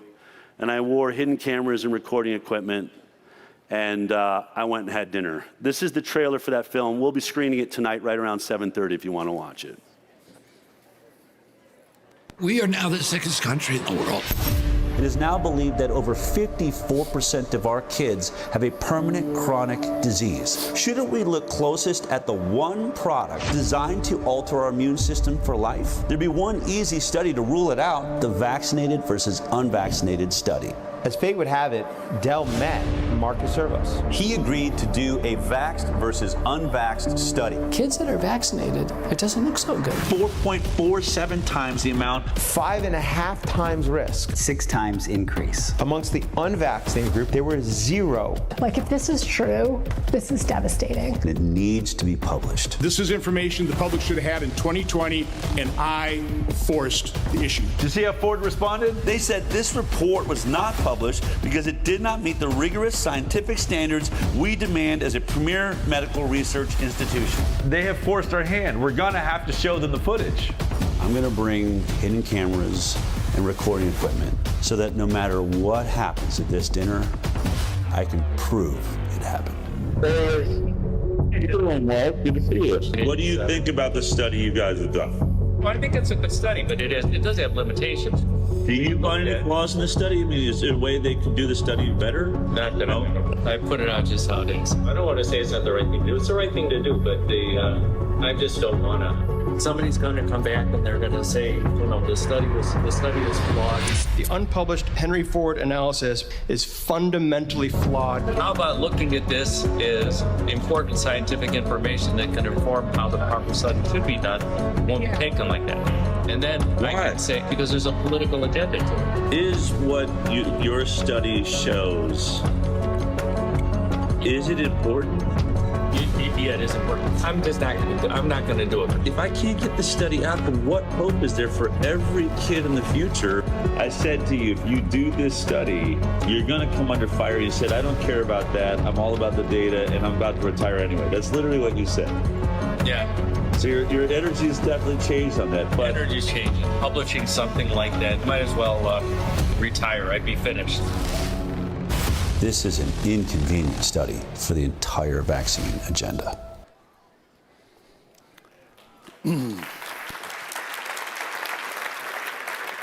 If you can't make it tonight, definitely grab that QR code, or you can go to an inconvenientstudy.com.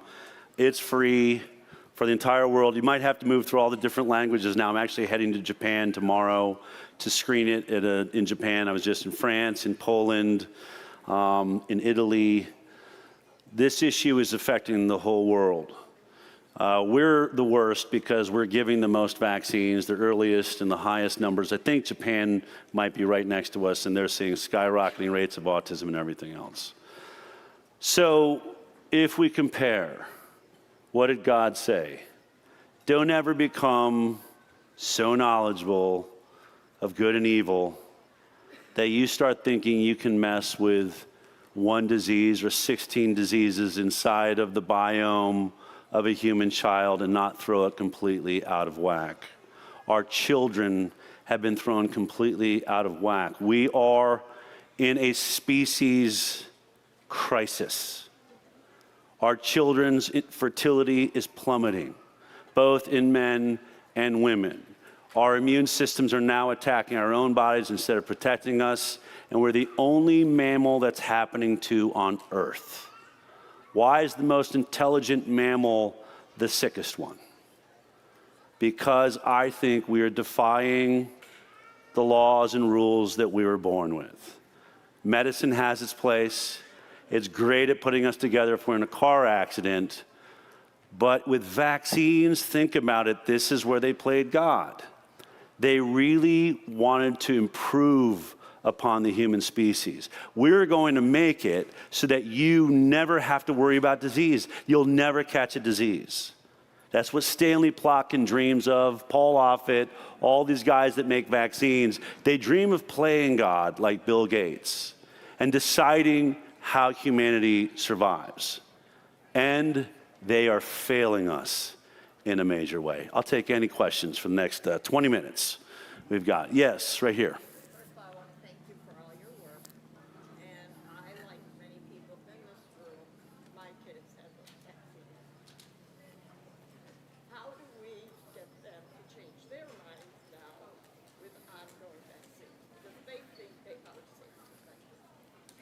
So did you say you have a vaccine-injured child, or that you're, okay, so she said, like many people in this room, have children with vaccine injury, and how do we get our children to stop taking these vaccines? I just spoke with someone after my last talk whose daughter is not listening and is going to vaccinate their baby. All I can say is that's why I made this movie. It's why I made Vaxxed.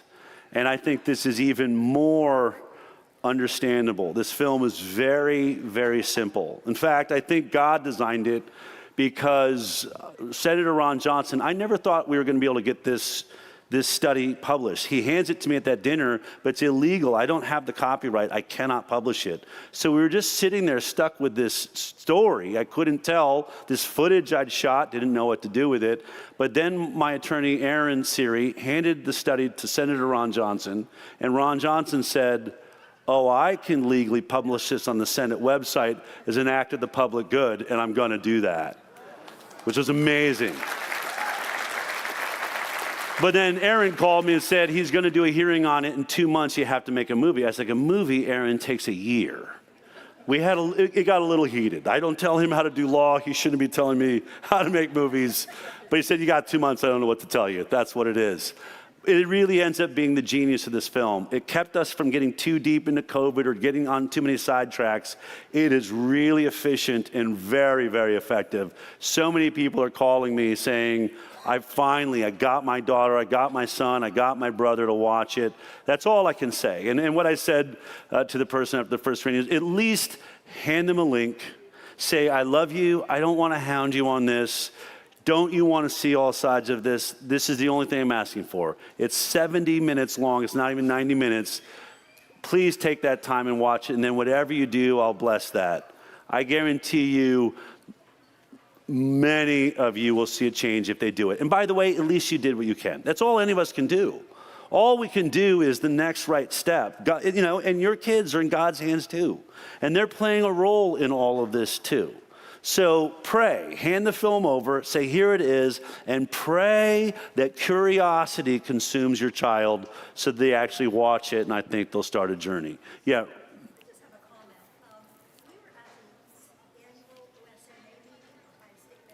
OSMA meeting, okay. Yep.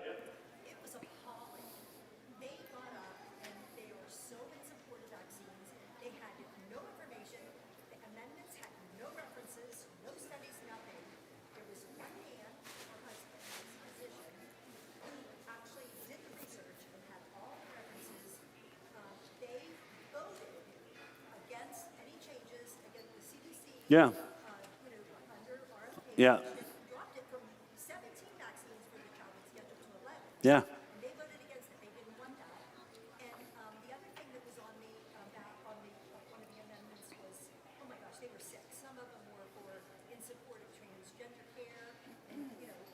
So I'll just sum it, you know.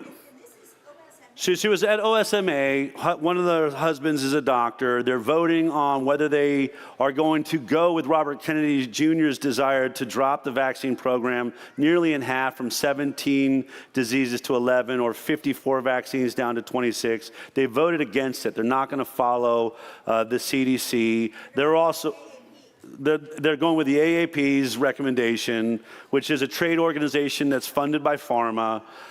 They are also getting the transgender rights and drugging kids and you know, frankly, castrating them before they reach puberty. All I can say is this. It has to be clear to you now. There may be 2 or 3 doctors that will speak here, and I love the ones that have opened up, but this medical system is totally screwed. Okay? Yeah.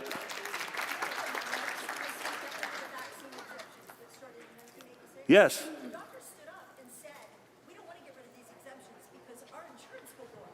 Well, if the vaccines are so safe and effective. Right.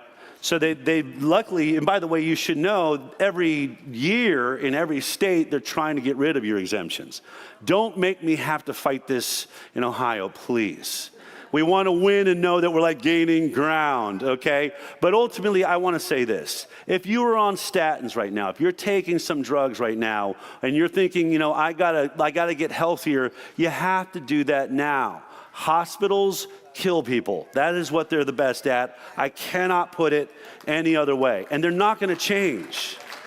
They're not going to change fast enough. And as I travel the country, there's a global cabal to own your body, and vaccines is the best way to control you. I might talk more about that later, but there's a reason they have to be able to vaccinate you. Listen to how many times they say the most important problem in the world is overpopulation.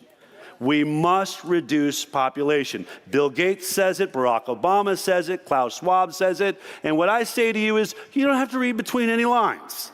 Take them for their word.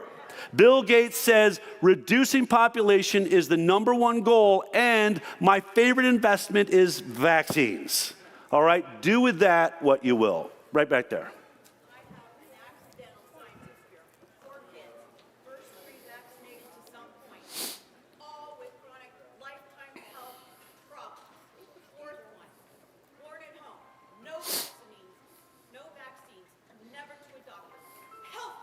Yep. My husband, 41 years military, injected all kinds of crap.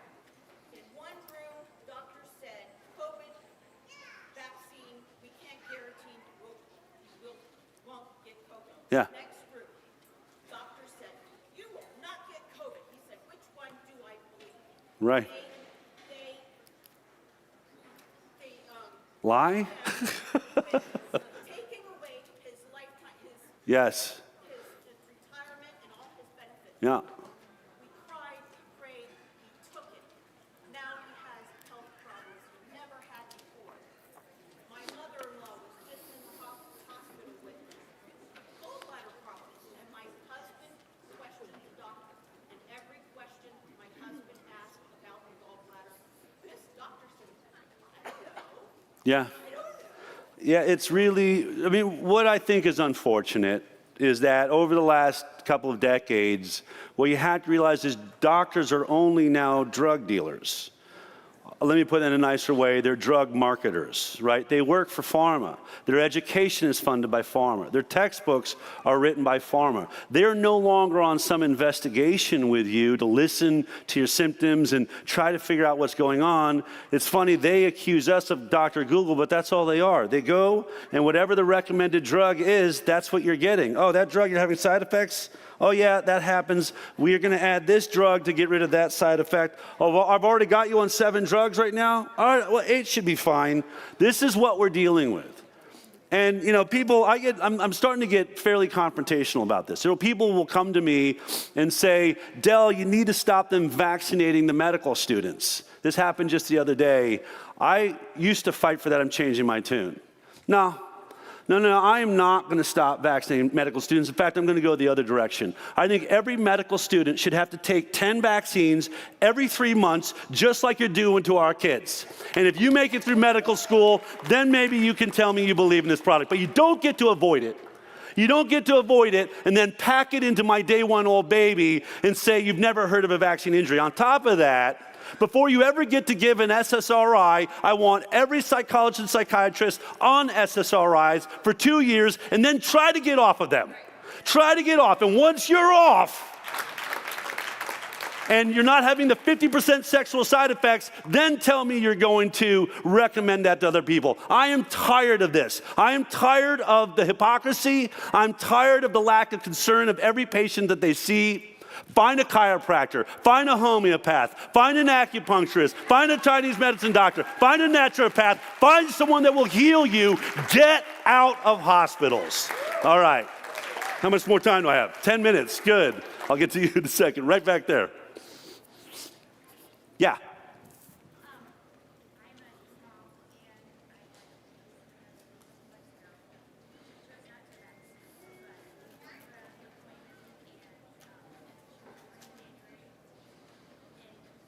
Can you talk a little louder?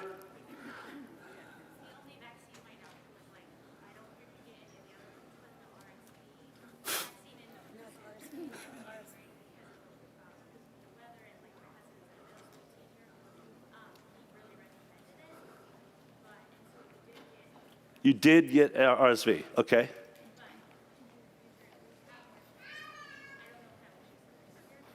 It's a scare tactic. It's a joke. By the way, RSV is brand new, I think, as of last year. Just ask yourself this, why has every other kid made it this far without RSV vaccine? That's what I want everyone to do. Every time they want to add another vaccine, just say, where was the giant, death march that happened that I missed? Where were all those kids dying of RSV that we suddenly need this vaccine? Why have I never heard of a child dying of hepatitis B? Where is it happening? And I'm saying this in Poland, I was just in Poland, they only have 10 vaccines right now. They're about to go to 14 vaccines. I was like, how many kids died last year of these 3 new illnesses they're gonna vaccinate for? What are you doing? There's no need for it. By the way, detox those kids, that's really gnarly. It's not a great vaccine. None of them are, yeah.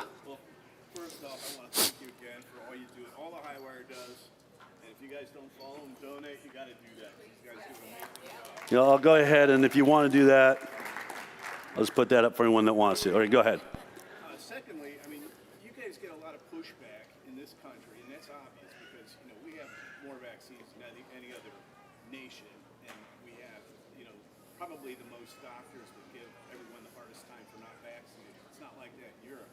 So now you're traveling around and you're, talking to decision makers in other countries and doing things, and you're going to go to Japan tomorrow. What kind of pushback are you getting there, or what do you see like decision makers coming out to see you, and if so, do you think they're going to actually do anything? So the question is, as I'm traveling, we are the most vaccinated. It feels like we're up against a serious pressure. What is my experience of the experts I'm meeting in Italy and France and Poland? They are staring at us, praying that Robert Kennedy Jr. is going to save them.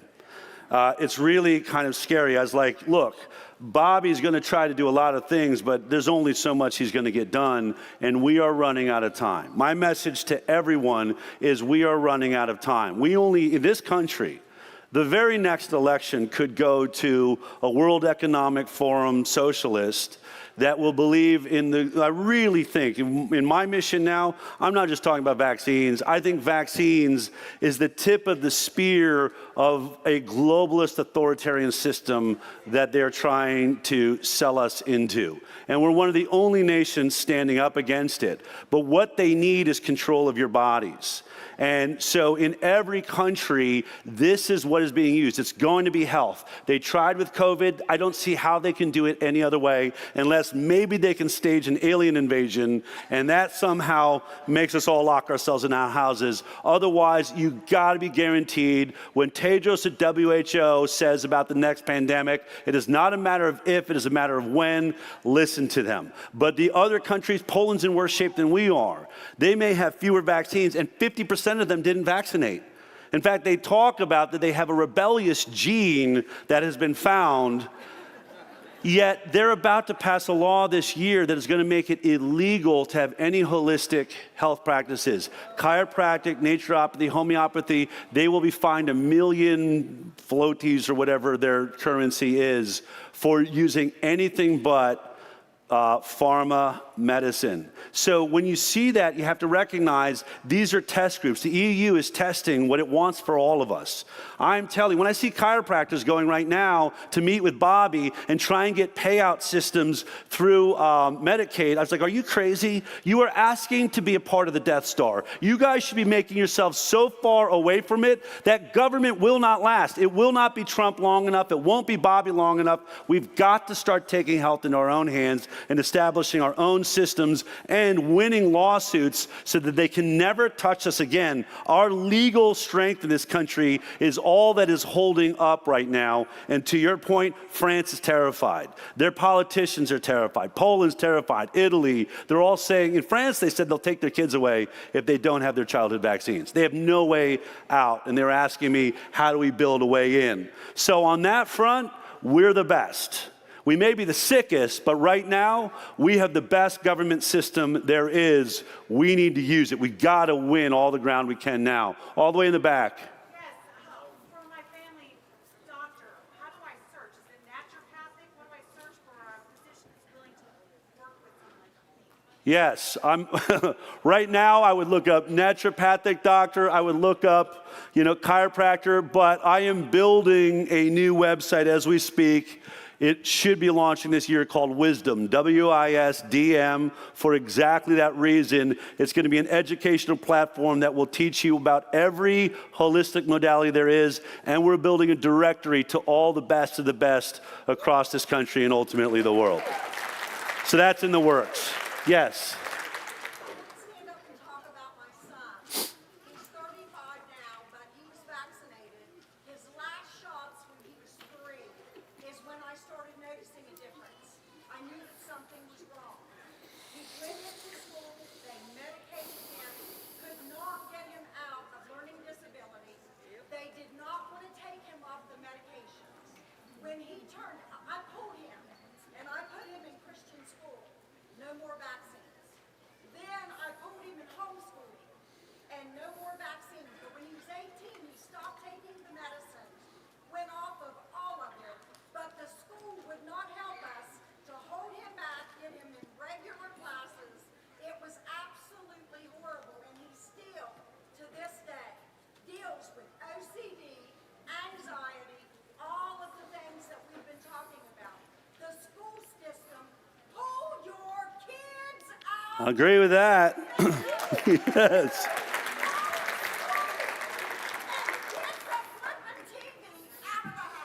All right. Those are words of wisdom. 42 years we have not had a television. My grandson has never been on a game system in his life. Good. I agree. And another thing, my mother-in-law had a blood clot in her brain and went to WVU Hospital.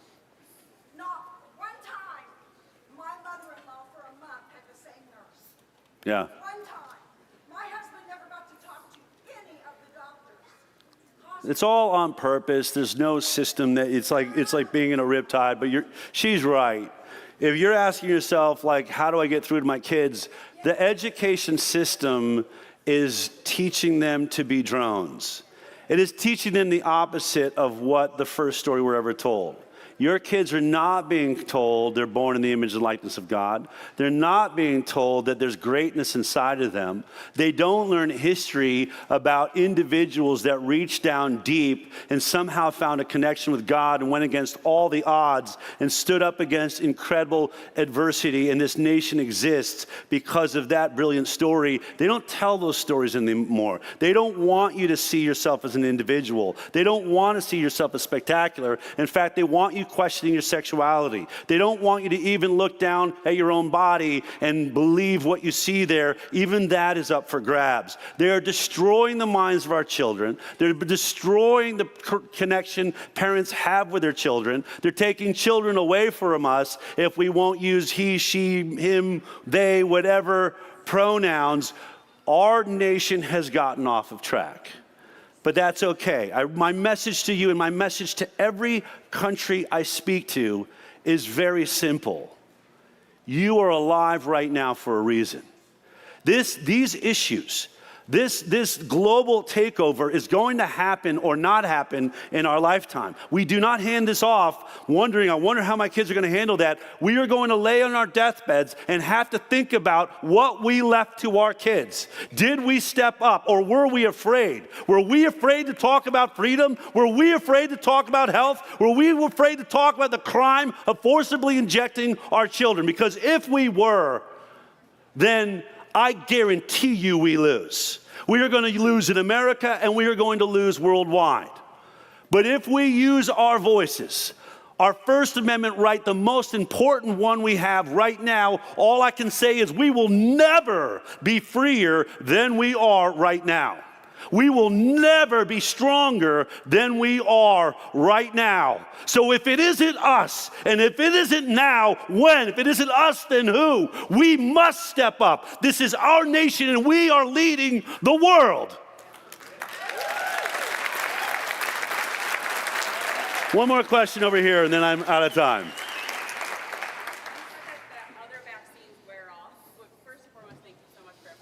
You're welcome.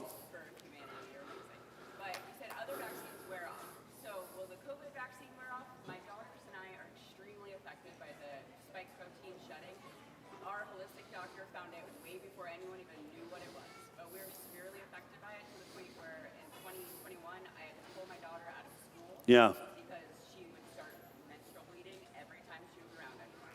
So we just have severe issues with how it affects our bodies. I know not everybody is affected like we are. Yeah. But have you come across any? So the question is, will the COVID vaccine wear off? If I'm saying vaccines wear off, a lot of the elements, mRNA is not a technology we've never seen anything like it. We've never turned the human body into a manufacturing plant like we just did.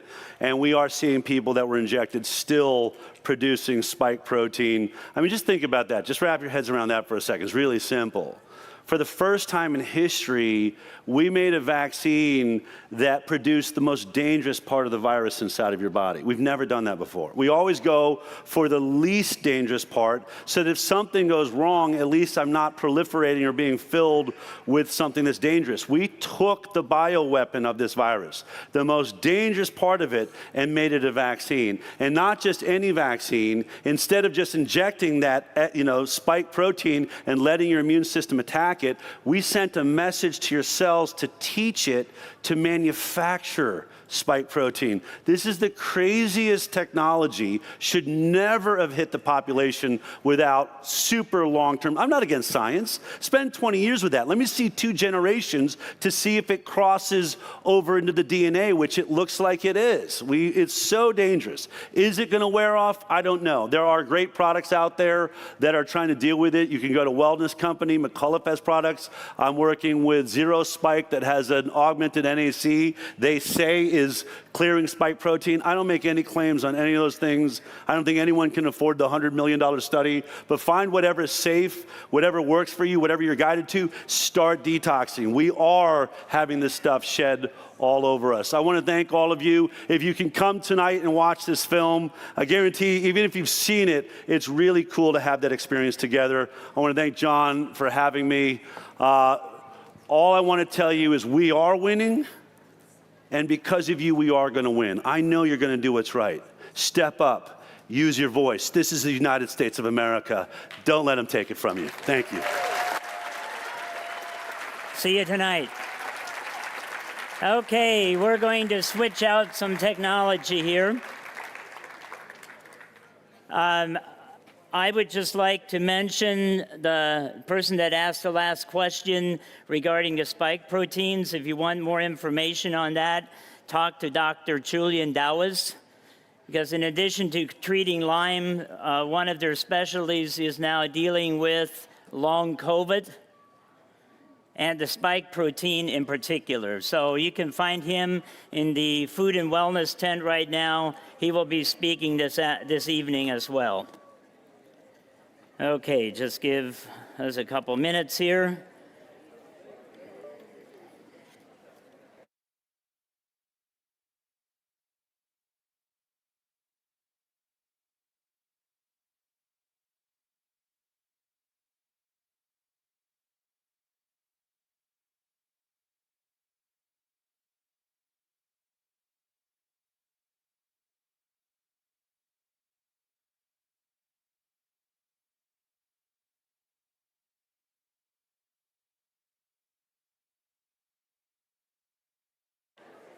Test, test. Okay, I'm back on.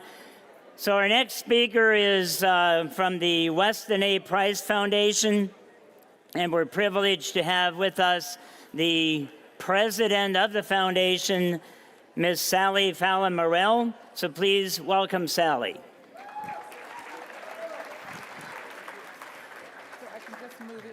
You can move it like that, or you can use this clicker, which you can move it with the arrow keys right here. Okay. Okay? All right, thank you. Thank you very much. Thank you, Gail, for that wonderful talk. Interesting times. Well, we're going to switch gears now. Any dietary schemes, zone, all raw macrobiotics, South Beach diet. You remember South Beach diet? It's gone now, right? Juicing, food combining, blood type, metabolic typing. And your I call these shift change will be at schemes 4. Just because let they him were know all that made up by we men. did a run to Maslin. We'll be back. He'll meet you in the VIP room. Okay. They were all made Appreciate up by your men who service, never sir. had to put a meal on the table day after day after day and Yeah. dinner on the table for healthy, voracious teenagers. You know, it's the age-old saying. And all I'm it sorry, takes honey, for the I world don't to care get what better your is blood for type good is. people to do You're going to nothing. eat what I put in front of you, And okay? my experience in life is if it ain't They're hard, it probably ain't schemes. worth They're doing it. artificial types of diets. And this brings me to the conclusion of my talk, which is that the number one requirement of a healthy diet is that your children will eat it. Okay? Because if they won't eat it, they're going to go out and eat something else that's much, much worse. So the diet has to be delicious. Okay? That's, you know, they have to eat it, but you have to make it delicious. We also have the U.S. government official diet, which is based on a pyramid. And it came out in 1984. And this was what gave Americans the green light to eat all the white flour and carbohydrates and so forth that they wanted. And it didn't work. Obesity has increased about 30% since they've done this diet. And it was actually not based on science. It was formulated to promote the products of commodity agriculture. That is the mandate of the USDA. And that's what this food pyramid is designed to do. And of course, this is how they really want you to eat. So to answer the question, what is a healthy diet, we need to turn to the work of Dr. Weston Price, who wrote this wonderful book, Nutrition and Physical Degeneration. How many of you have read his book? Good, a few, okay. Really recommend this book. So Dr. Price was a dentist. He lived in Cleveland, Ohio. He had a very busy practice. And he was a man who asked probing questions. Yes. And the questions he kept asking were, why are my patients so sick? Yeah, Every time yeah. I open He's somebody's gonna be mouth, speaking I see tonight at decay, 6:40. infection, Yeah. inflammation, tomorrow and he's going to be also speaking at dental 11:15. deformities. And By that today he you meant, can see him, he I mean, used the word dental deformities. By that he meant crowded and crooked teeth. The jaw was not wide enough 6:40. for the teeth to come in straight. 11:15 tomorrow. And he did not think this was normal. This was a time when the world was opening up. He had a nephew who worked for the National Geographic. Yeah, we've got a little And bit of time. reports were coming in by anthropologists and Yeah. explorers and missionaries Sure. that when they went to an isolated part of the globe where the Europeans had never been before, the first thing everybody noticed was what beautiful teeth these people had. Broad and straight and white as piano keys was one description. So Dr. Price decided that he was going to find out for himself. He spent 10 years. Every summer he went to a different remote part of the globe to answer two questions. The first question was it true? Was it true that there were people who had excellent dental health and had never seen a dentist, completely isolated? And by the way, excellent dental health, and by inference, excellent overall health, because it was axiomatic that if you had good teeth, you were healthy. That's how they let you into the Army, okay? They looked at your teeth. That's how you bought a horse, right? You looked at the teeth. So that was the first question. Was it true that they had excellent dental health, excellent overall health? And then the second question was, if he could find these people, what were they eating? He wasn't interested in what unhealthy people were eating. He wanted to know what healthy people ate. What kind of diet supported this excellent physical structure, excellent health, generation after generation. So I can't go into all of the places that he went, but we'll just highlight a few. The first place that he went, 1939, was an isolated village in the remote Alps. This place, you could only get to it by a footpath, too narrow for a wheeled cart. So, he knew that what they were eating there was grown and processed there in the village, with one exception, that was salt. They didn't have salt there, and they were able to carry salt in. So the way he worked was he would get an interpreter or a health official from the country and sit down with them, and they would interpret for him, and he would ask questions, and then he would examine their teeth. So, and then he would look at their teeth. He meticulously counted cavities. That part was published in peer-reviewed dental journals of his day. So very precise. That part was very precise and scientific. But then he would ask more general questions about the health of the population. Very interesting, not as scientific maybe. And then he asked about the foods, what kind of foods they ate, and he took samples of the foods home to his laboratory in Cleveland, Ohio, and tested them for vitamins and minerals. All right, so you can imagine the amazement of the dentist from Cleveland, Ohio. He starts with the children and starts looking in their mouths. He has to look in 3 mouths before he found even one tooth that had evidence of decay. And every child had straight teeth. Every adult had straight teeth. There were no dental deformities. He also learned from health officials that there had never been a case of tuberculosis in the village, and this was a time when tuberculosis was the #1 killer in Switzerland and indeed in the world. But there was no TB among these healthy people.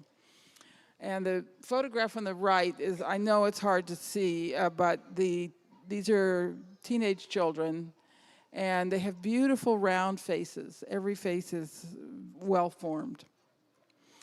So he'd answered his first question with a yes. So the second question is, what were they eating? Well, the #1 food in this diet was the food accused of causing tuberculosis in Switzerland and the rest of the world. It was raw milk. And they drank raw milk from cows and goats. They had raw cheese, raw cream, raw butter. And they also had grains. They grew rye in the short summer months and made a very dense sourdough rye bread. Typical lunch for the school children was a big thick slice of cheese and a big slice of bread. And so this puts a lie to the Paleolithic diet, which they say what's causing all these health problems is the two foods new to the human species, dairy foods and grains. But here was a perfectly healthy population living basically on dairy foods and grains. But they weren't the dairy foods we buy in the supermarket, right? They were raw, pasture-fed, and the cows didn't get any, drugs or anything. And then the grains were sourdough, very carefully prepared. They also ate meat about once a week. They had to kill the calves to get rennet to make the cheese. And they would eat the whole animal. Everything would go in the stew pot, so they would make the broth and have the organ meats. And they used the blood. The blood was added to the rye to make pancakes. So, yeah. Now, one thing he found, everywhere he went, population separated by thousands of miles, was the idea of sacred foods. And these were foods that were considered very important for men and women to consume 6 months before conception. So in the Swiss Village, they posted their marriage bands. They didn't get married for 6 months, so they could eat these special foods, whatever the food was. And then those special foods continued through pregnancy, breastfeeding, and the whole growth of the child. So they recognized that the period from preparation for pregnancy through the growth of the child was you needed extra nutrition when the body was being built, was being formed. After that, you were presumably so strong and robust that you could deal with less than perfect nutrition. So the sacred food in the Swiss Village was a special type of butter. It was the butter that came from the cows when they first went to pasture in the spring. This butter was a deep orange color. And they made sure that the people who needed this butter got the butter. So sacred did they hold the butter that they held a ceremony in their churches and lit a bowl of butter on the altar. So the first church in America that does this, I hope they'll invite me.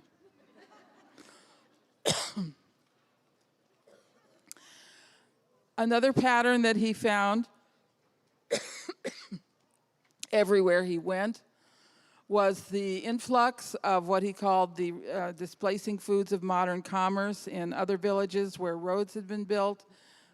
Immediately, these processed foods came in, foods based on sugar, white flour, and vegetable oils. Vegetable oils were displacing the animal fats like butter.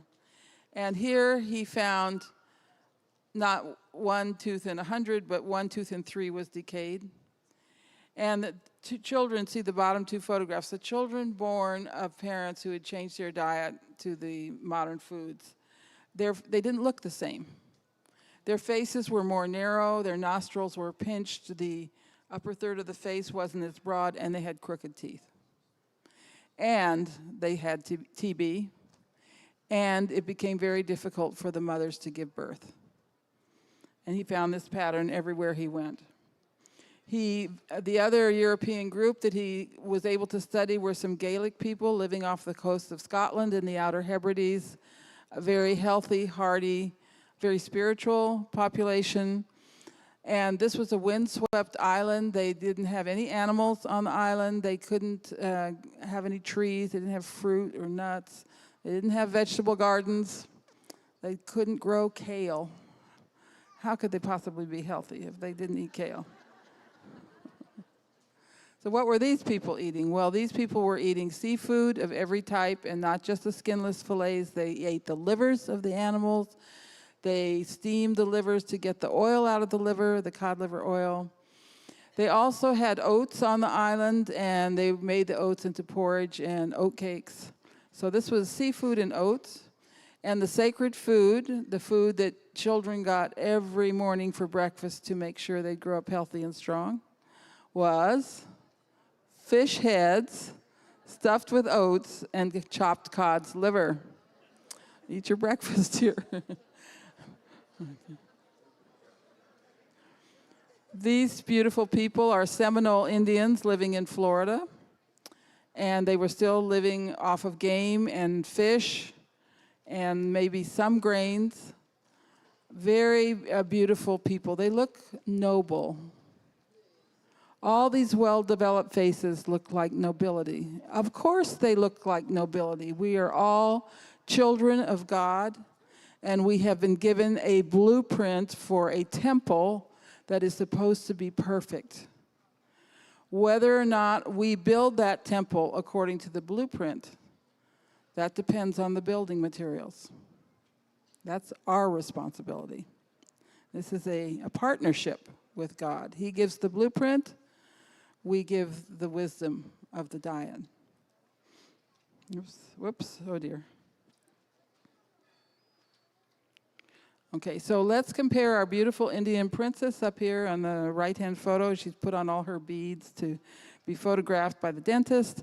And with someone from her same tribe, these are the same genetics, but she was born to parents who were eating the white man's food. And you see how narrow her face is. Okay, the poor diet, this is not genetics.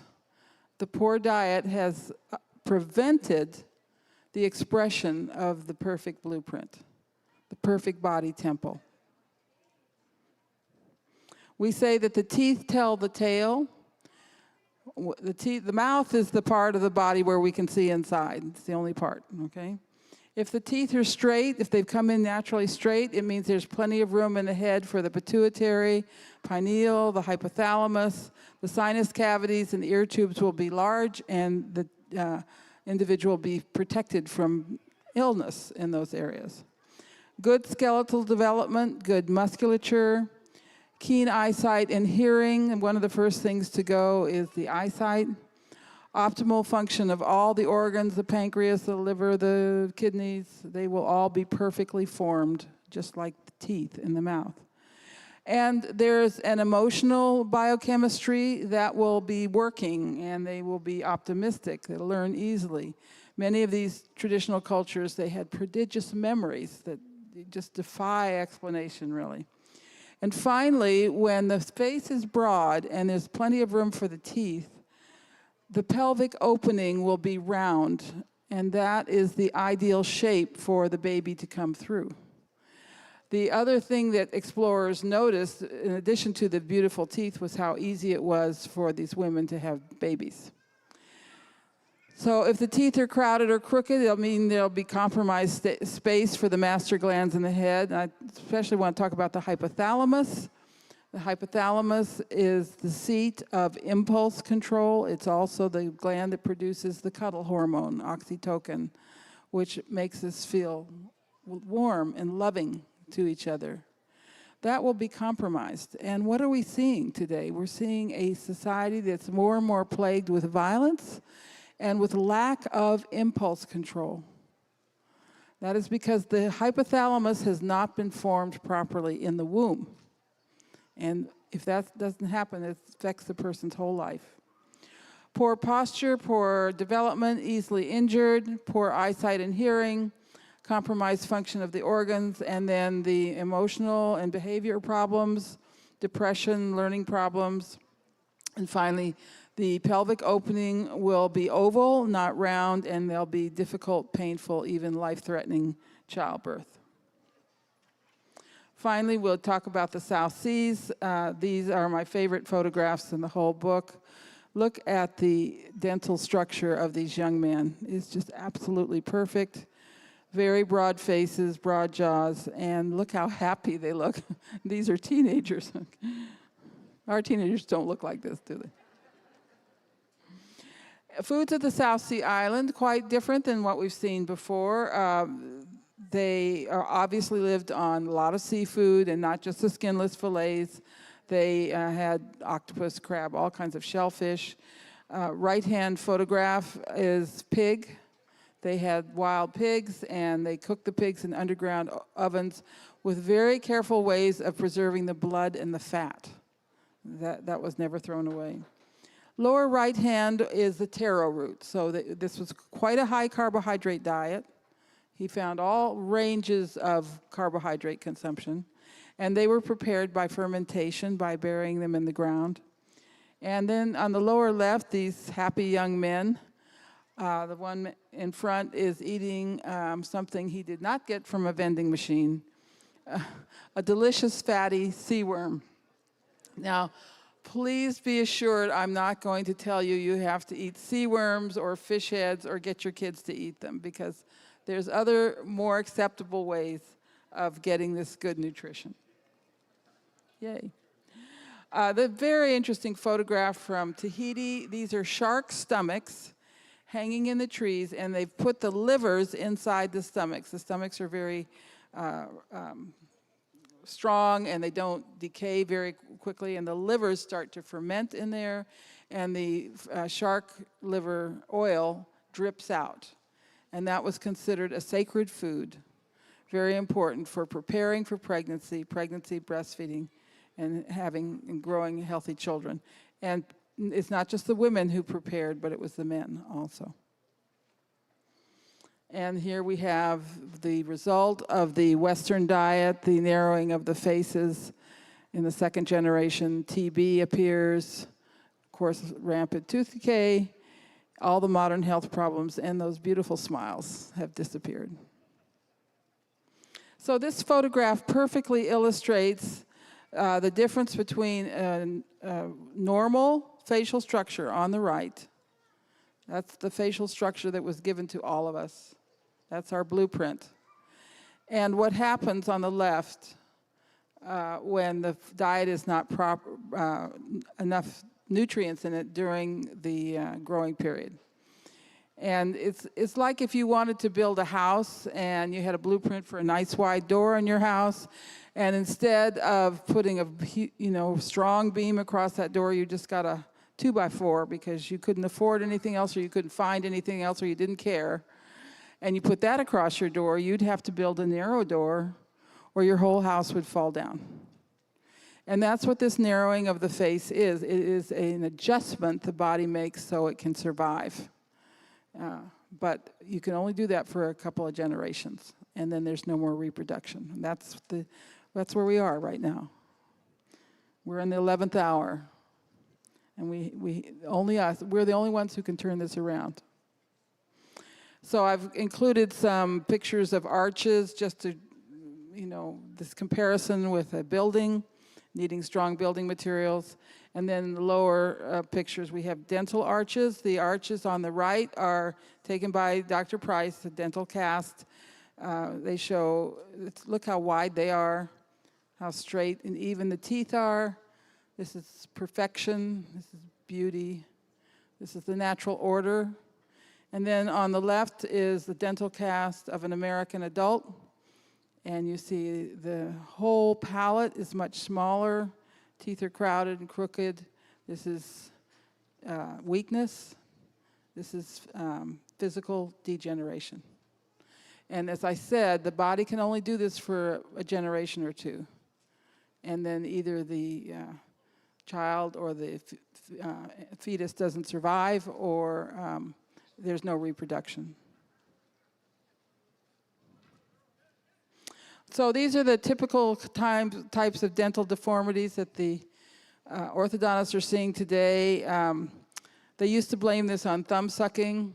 The latest theory is that in order to have straight teeth, we need to eat hard foods. I cannot object to this stupid theory strongly enough. Nobody in these cultures was talking about eating hard foods. And what we're doing now, we've got orthodontists telling parents to give their kids hard foods, and the kids are basically starving because they can't eat these foods. They don't have teeth yet, The first bone in the body to be affected by poor nutrition is the upper jawbone, the maxilla. That purple bone there, and almost every other bone in the body touches on the maxilla. The maxilla forms the cheekbones, and of course it's a mark of attractiveness is to have wide apart cheekbones. The second bone to be affected is the mandible, the lower jawbone. So I just finished with a couple of slides of my own. This is a beautiful woman born in the southern United States in the 1920s. This is the kind of face that we saw in the old black and white movies, not just the main actress, but pretty much everybody in the movie. And she did not have to eat sea worms or, fish heads to have this beautiful facial structure. She grew up on foods that we can embrace, that we like, starting with whole raw Jersey milk from a farmer next door. Lots of butter and cream. This was before all these crazy people were telling us that butter and cream were bad for us. Everybody knew that they were good for us. Lots of shellfish, especially crab, and fish eggs. They had a tradition of eating the shad roe in the spring, and they knew it was good for you and good for reproduction. Meat every meal, and liver once a week. Why? Because the doctors told women to serve liver to their families once a week, because it was good for them. Lots of chicken broth in this diet, fruits and vegetables, and one other food that almost every child in America got up to the Second World War, cod liver oil. Once the antibiotics came, and the cod liver oil was supposed to protect against so-called infectious diseases like measles, but once the antibiotics came in and during the war, the medical profession mounted a great objection to cod liver oil. This beautiful woman, look how round her face is, just amazing. And she comes from my part of the world, Southern Maryland, which was famous. They described the people in Southern Maryland, the Eastern Shore, as having round faces. Lots of seafood in this diet, oysters, fish eggs, lots of seafood. Raw milk, everybody had a farm or was near a farm. Lots of butter, and I've had old-timers tell me that the butter was orange, and when they put the butter on the table, it was curved like a big cheese. He said it kind of looked like cheese. And they didn't just take a little smear of butter. They took a slice of butter about an inch thick, and that went on all the food. They were eating a lot of butter. Lard and pork, chicken, beef, game, and of course, liver. Oh dear. Help. Here we go. Here she is. But anyway, this is for a European woman. This is about the roundest face I've ever seen.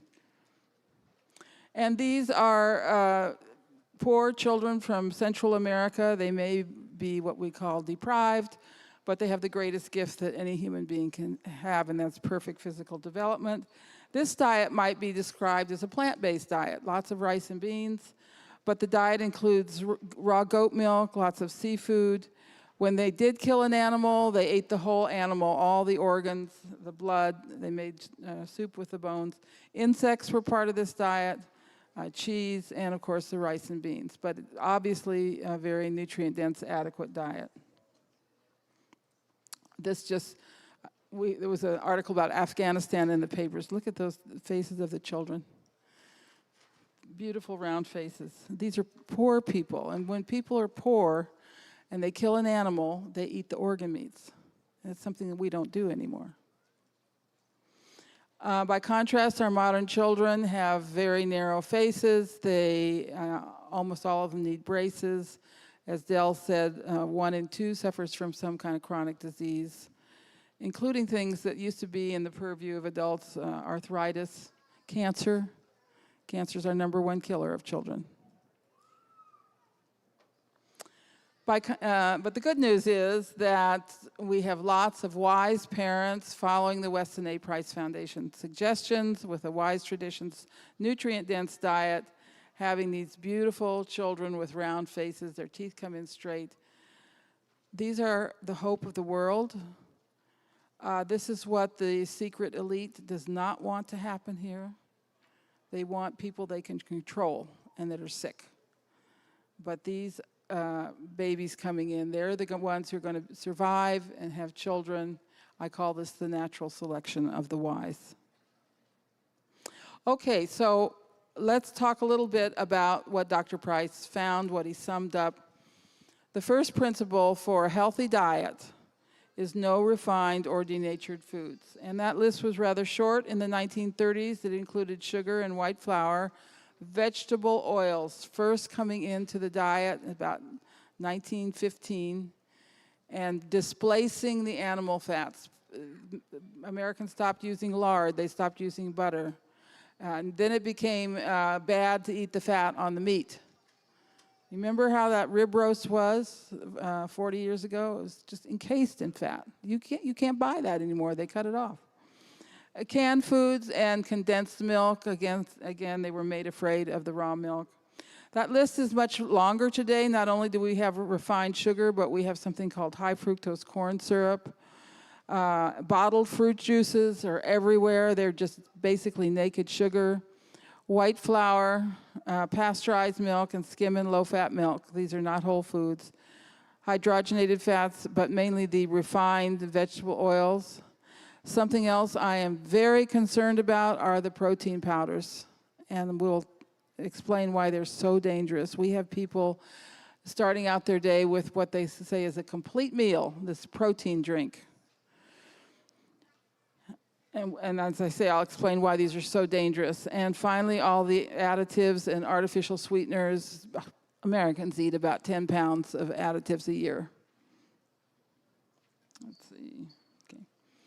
So Dr. Price's most famous saying was, "Life in its fullness is Mother Nature obeyed."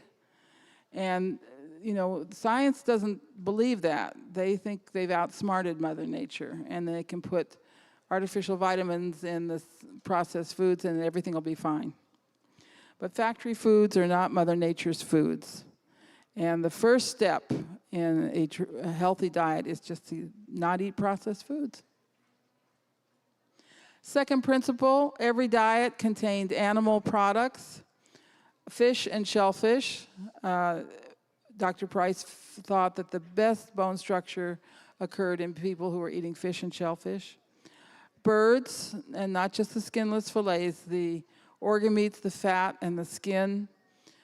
In the South Seas, they left fruit on the trees so the birds could get fat. They wanted that fat. And we're going to see that poultry fat is really a sacred food, a very important source of vitamins for us.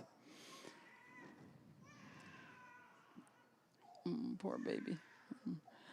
Red meat, beef, goat, sheep, game, pork, etc., always with the organ meats and the fat preferred.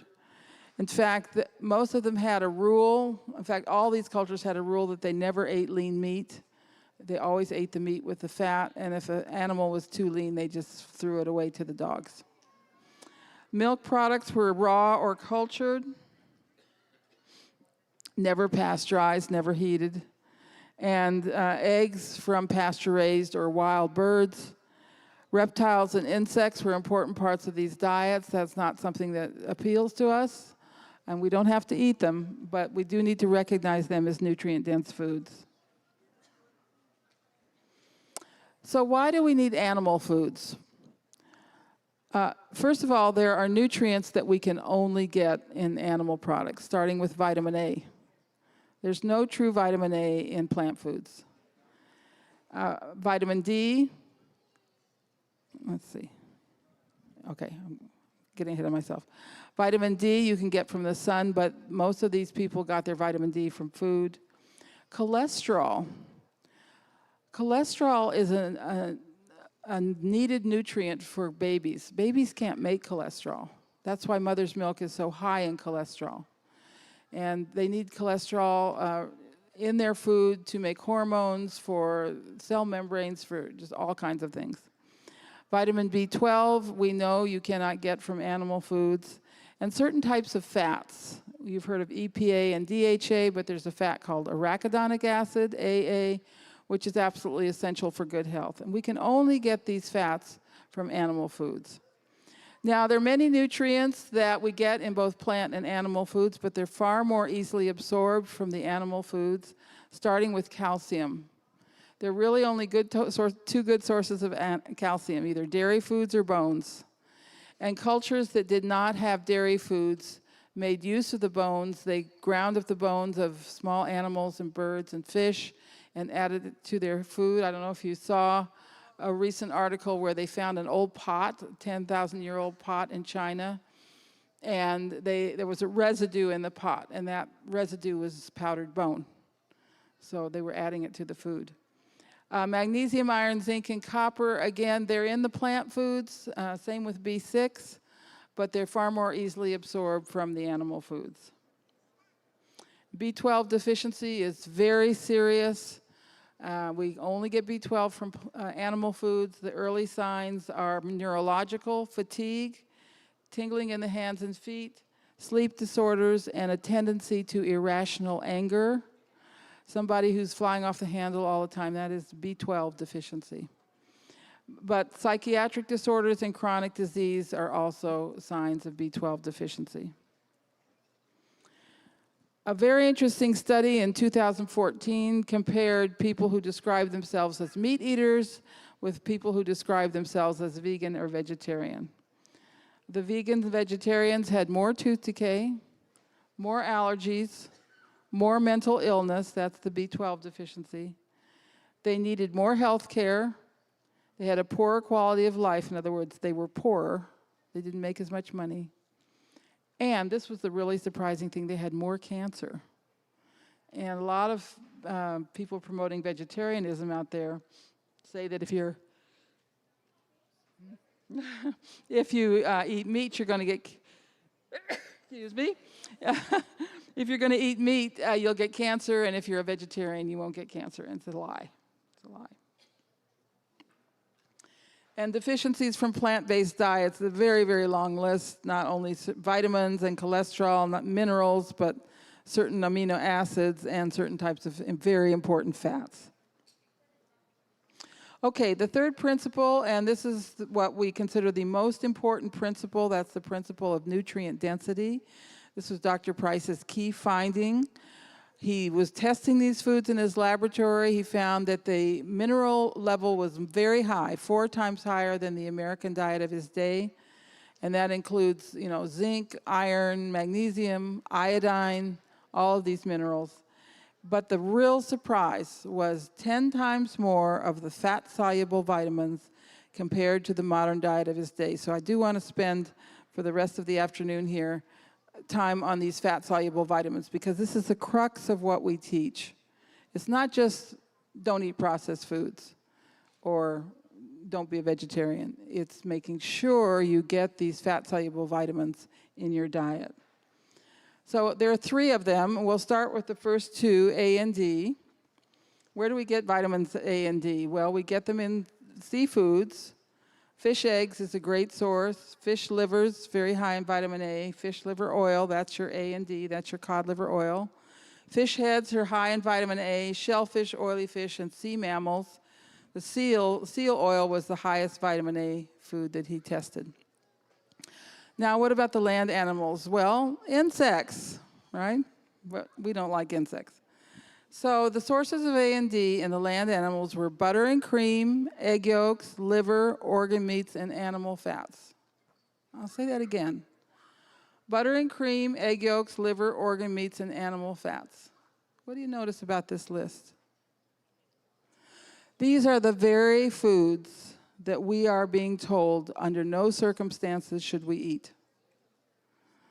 This is the government, the agencies, the organizations, the elites telling us not to eat these foods. Do you think they're lying? They are lying, okay? And especially if these foods come from pastured animals, they will be very rich sources of vitamin A and D. We just tested some lard, and it was the highest vitamin D food that we tested. Second was chicken liver, very high in vitamin D. So if you don't remember anything else I tell you today, please remember these foods: butter, cream, egg yolks, liver, organ meats, animal fats. And if you just include those as much as you can in your diet, it's going to work for you.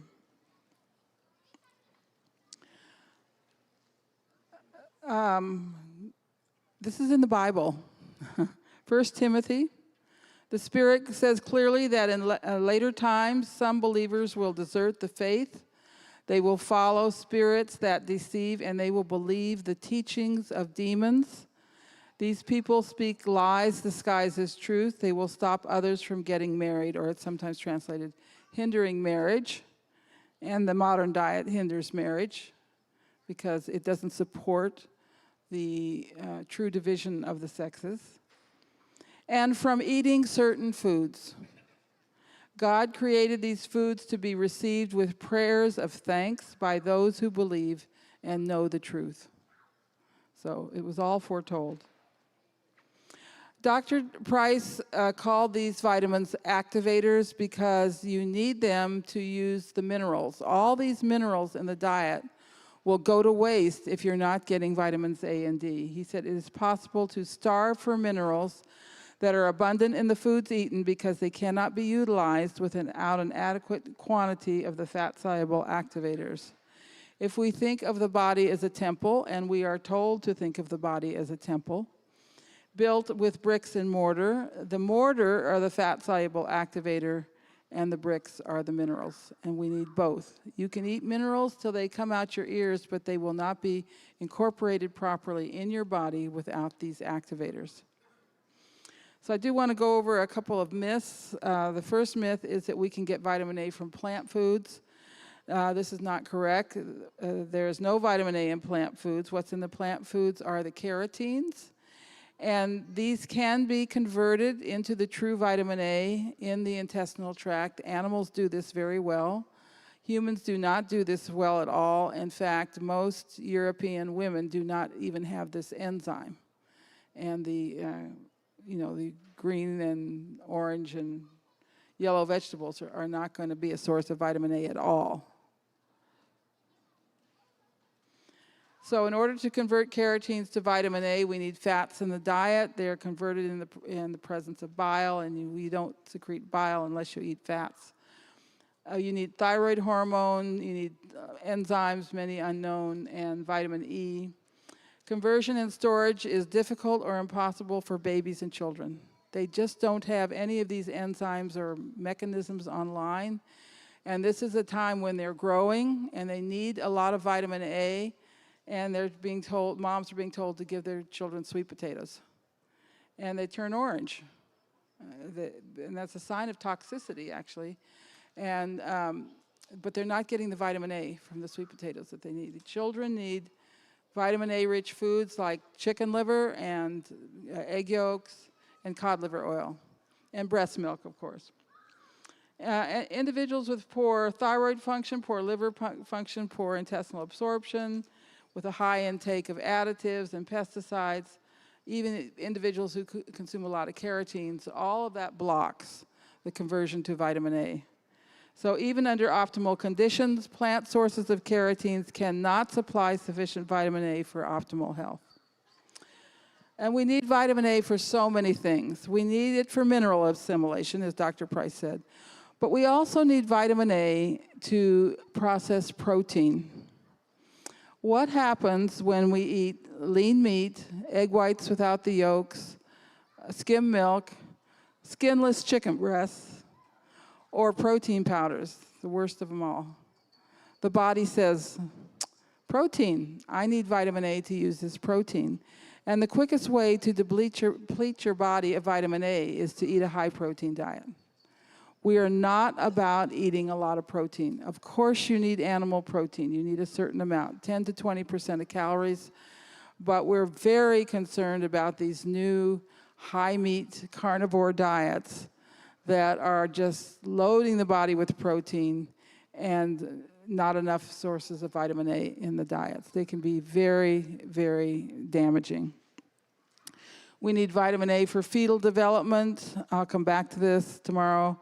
Proper growth, prevention of birth defects, the endocrine system, the thyroid function, immune system. We need vitamin A to produce stress hormones and sex hormones. It's essential for the eye, skin, bones, all the epithelial cells. And one sign of vitamin A deficiency is the inability to plan and complete tasks. This is what gives true happiness, fulfilling our goals in life. We've all vowed before we came into embodiment to accomplish certain things. We had goals. And if we're not replete with vitamin A, we will not be able to plan and accomplish those goals. Cholesterol is the mother of all hormones. All the sex hormones, testosterone, estrogen, DHEA, they're all made out of cholesterol, and you need vitamin A to make them out of cholesterol. And then on the right-hand column, we have the adrenal cortex hormones that regulate mineral metabolism, keep our blood sugar stable, regulate blood pressure, and help us deal with stress. And they all require vitamin A. And if you're deficient in vitamin A, every little thing is going to be stressful. Whereas if you're replete with vitamin A, stress is exhilarating. It's what makes the world go round, right? Stress is what gets us out there to do things. Vitamin A is depleted by stress and worry. Nobody here is under any stress, right? We all are under stress. And vitamin A depletes, stress depletes vitamin A. Worry depletes vitamin A. Why does the Bible say fear not? It says fear not 365 times in the Bible, one for every day of the year. Because it's very bad for our health to worry, because it depletes vitamin A. Too much protein, cold weather, fever and illness, physical exertion, exposure to toxins, and pregnancy. All of these things will deplete vitamin A, and these are times when you need extra vitamin A. Okay, real quick, vitamin D myths. To get adequate vitamin D, all you need to do is go out and expose your face and hands 10 minutes every day, and you'll get all the vitamin D that you need. This is not correct. You only make vitamin D when the sunlight's directly overhead. At this, where we live, where you are here, that's in July and August, and if you go sunbathe for a couple hours, yeah, you'll make lots of vitamin D, but not many of us can have the time to do that. And in fact, in traditional cultures, they didn't go out in the sun at noonday. Only mad dogs and Englishmen did that. They sat in the shade and gossiped and talked and laughed. They did their work in the morning and evening when the sun was not so hot, because they got their vitamin D from food. And there's lots of vitamin D in the food. Shellfish, liver, kidney, which they all ate, butter, pork, bacon, lard, oily fish, egg yolks, organ meats. Blood was another source of vitamin D. So they had plenty of vitamin D in their diets, and they deliberately chose the foods that gave them vitamin D. And vitamin D, like vitamin A, is needed for pretty much everything: healthy bones, growth, mineral metabolism. It protects us from diabetes. We need vitamin D for insulin production. Feel-good chemicals, cell function, we just kind of need it for everything. So in the traditional American diet, we had plenty of A and D in our food. We ate butter and cream and cheese. We ate eggs from pastured animals. We took our cod liver oil. And we also ate liver and other organ meats, either in sausage, pate, as liverwurst, as liver and onions, and scrapple. How many of you eat scrapple? No hands? Scrapple's just a wonderful food. It's a mid-Atlantic food made from the scraps of the pigs, got liver in it. You can have it every morning. Get your liver every morning. But we don't do these things anymore, unfortunately. And we cooked in lard, and we don't do that anymore. We need to get back to cooking in lard. It's a great source of vitamin D. And the other thing about lard is that the fats in lard are the fats that are most like the fats in the human body. People who grew up on lard have beautiful skin. And they're happy because they eat lard. Vitamin D in lard helps the body make neurochemicals that protect against depression. Okay, last activator.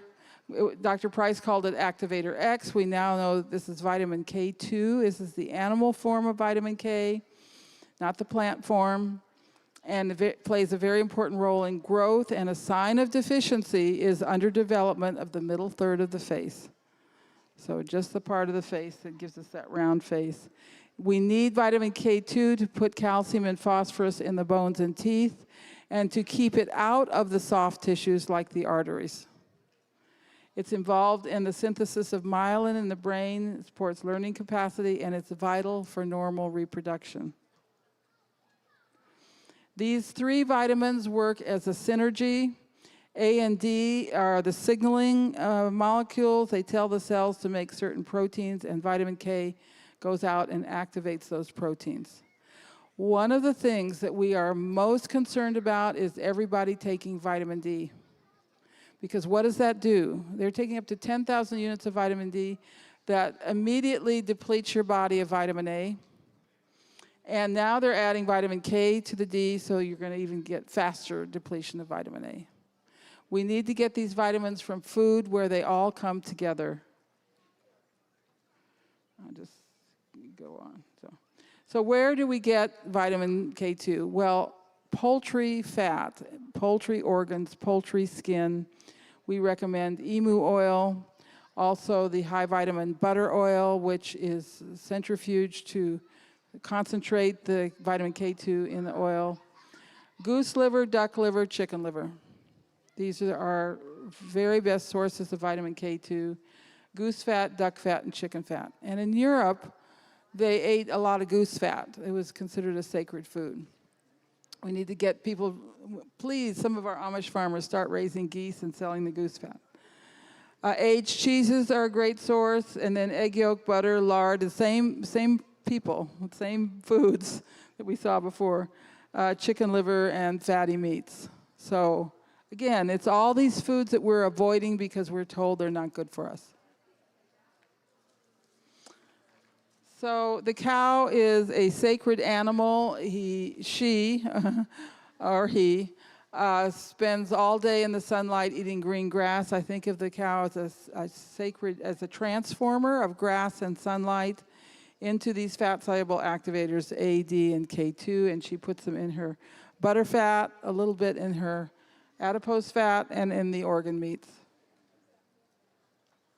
So we really like to stress the importance of grass feeding because you maximize the fat-soluble vitamins, you get more minerals, you get more butter fat, you get CLA, which is a strong anti-cancer substance, one of the strongest they've tested. Of course, no harmful chemicals and no soy in the feed. And your pigs should be out in the woods. In one analysis, we found over 1,000 units of vitamin D in the lard. Lard is a wonderful fat. And we encourage the pastured poultry model, which can be done on a small scale or a large scale. Don't let them tell you we can't feed the world if we do the pastured poultry. And we tested egg yolks and found 8 times more D and 2 times more A in the pastured egg compared to the supermarket egg. So pasture feeding is a way to maximize these fat-soluble vitamins. Instead, we have the efficient industrial confinement model, which gives us a lot of cheap food, impoverishes the farmers, and it cheats us because we're not getting what we need in these foods. These nutrients are also very important for brain development, and that's why they're so important for babies. The first foods for babies, as I said, should be egg yolk and pureed chicken liver because that's when the brains are growing the fastest. And raw cheese from pastured animals, and in the spirit of full disclosure, I'm a cheesemaker, but it's a wonderful food, a great snack food, much better than goldfish, right? So just to summarize, the 6 basic good fats and oils, and these should be in everybody's kitchen. Butter, pastured lard. The olive oil is not for cooking, it's for salad dressings only. Duck fat, coconut oil has its own benefits, and then the cod liver oil is your medicinal fat. You wouldn't cook with that. It's very easy to get children to take cod liver oil. Use the eyedropper or the syringe. They usually end up grabbing the syringe and licking it. Shellfish, wonderful sources of fat-soluble activators and minerals and B12, they should be in the diet. Okay, I think.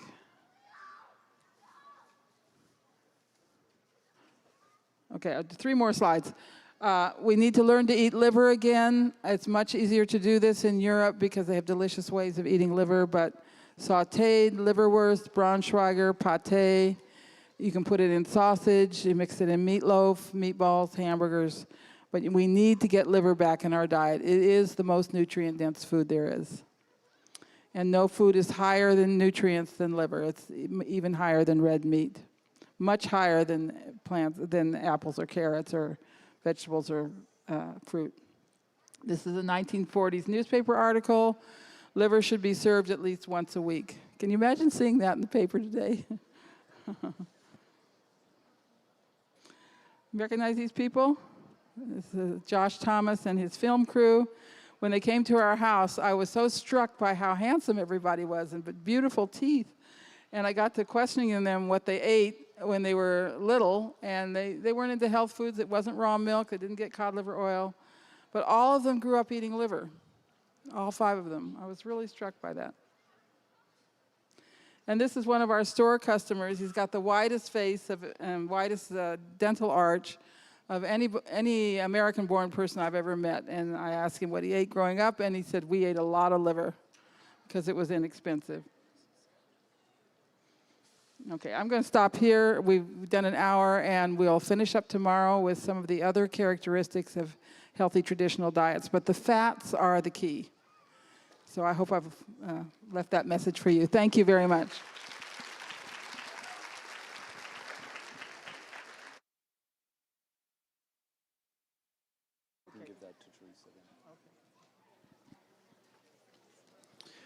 Test, test.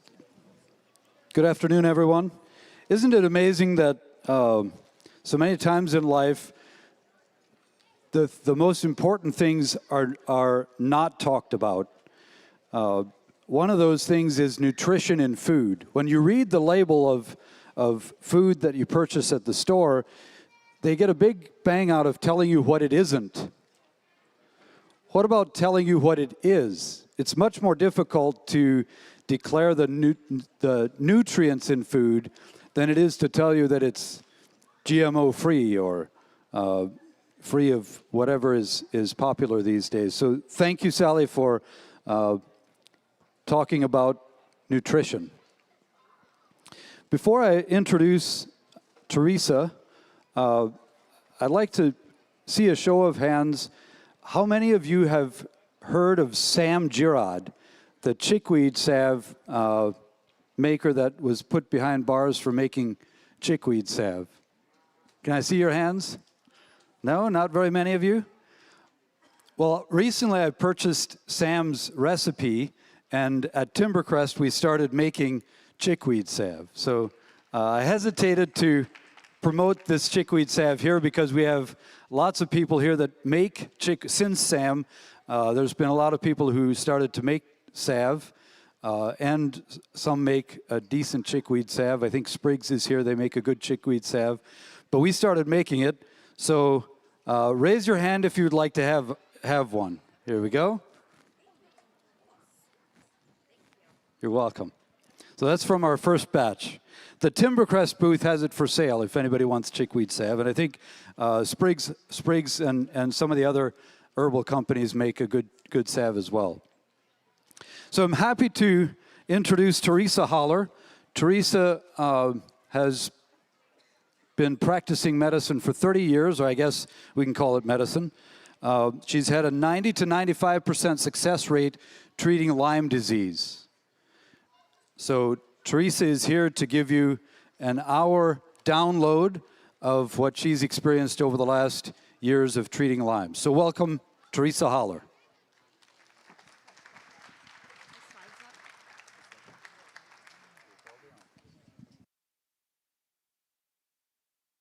Hello, everyone. I'm back again.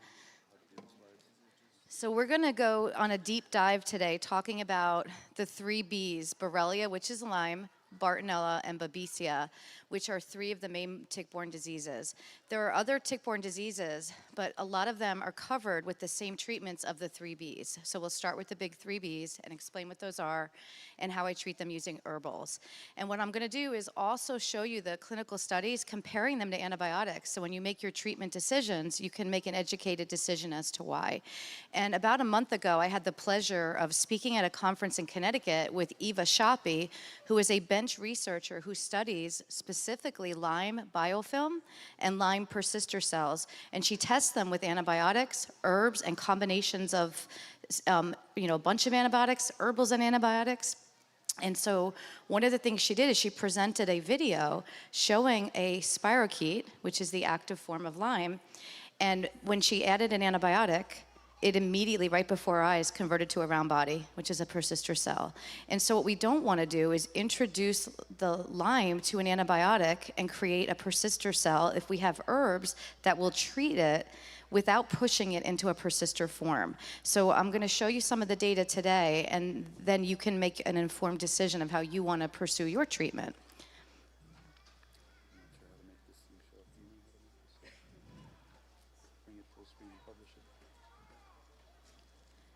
I use a Mac, so,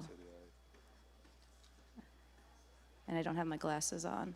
Anybody know Windows and can help us get this slide presentation up?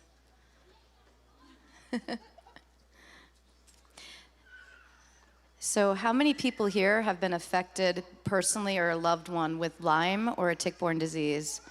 Okay, so it's pretty universal. How many of you have seen way more ticks this year? Myself included. My dog has had 8 ticks already when we lived in Pennsylvania for just 5 weeks. And so I think that this is a crisis looming if we don't know what to do. So I'm also going to give a tick-borne disease protocol, and I might as well just tell you what I do right now. So if you get a tick bite, what do you do? So many people might want to use doxycycline, which is not wrong, but the problem is that if you go to the doctor, they'll give you a 1-day treatment, which is never going to work. And like I said, it converts it to a round body, which is a persister form, and it also worsens biofilm. So what I do is I use an herb called Cemento, which I'll introduce you today, which is going to help for the Lyme.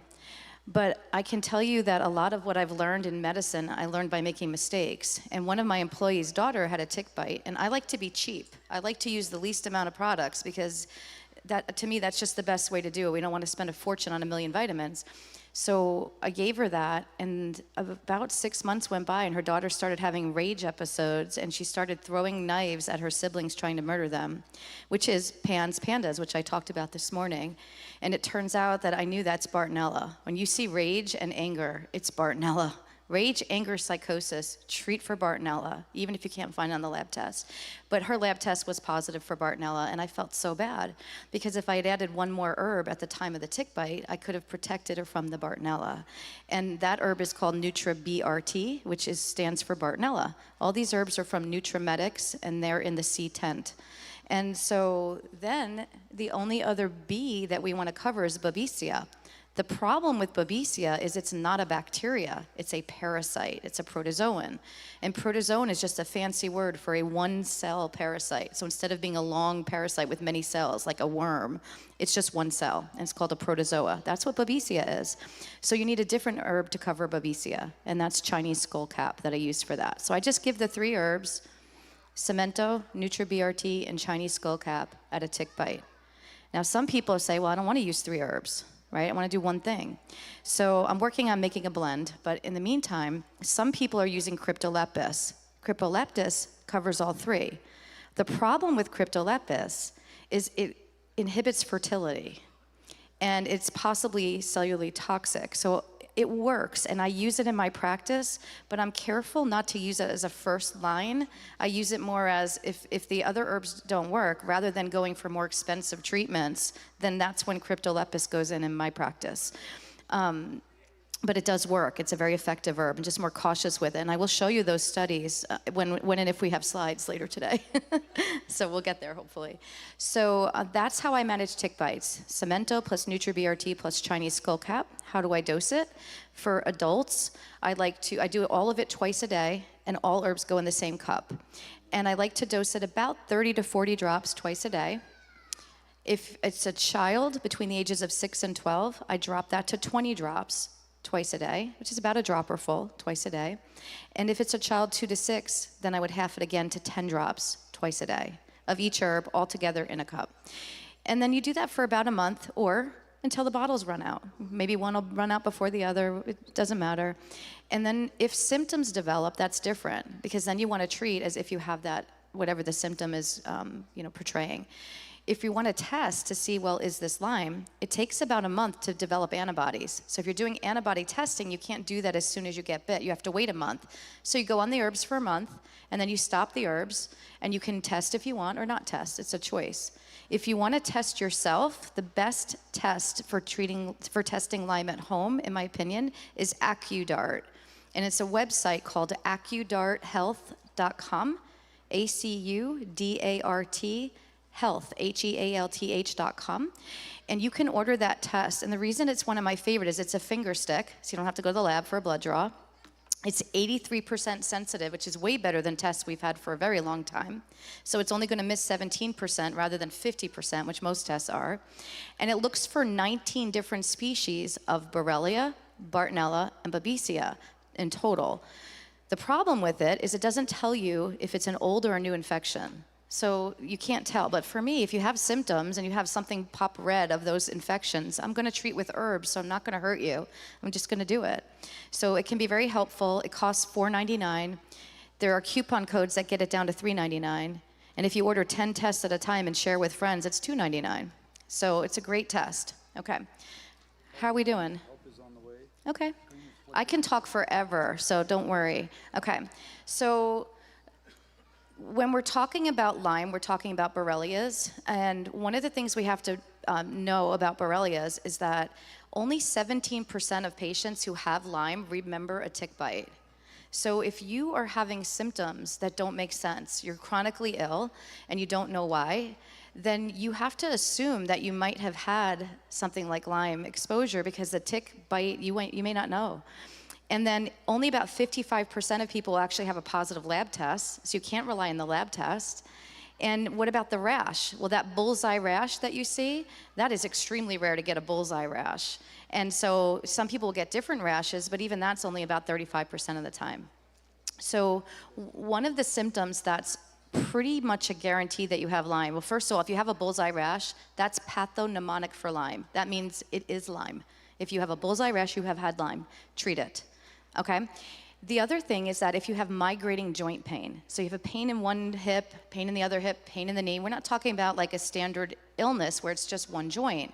It's moving around your body. There's only about 4 illnesses that can do that, right?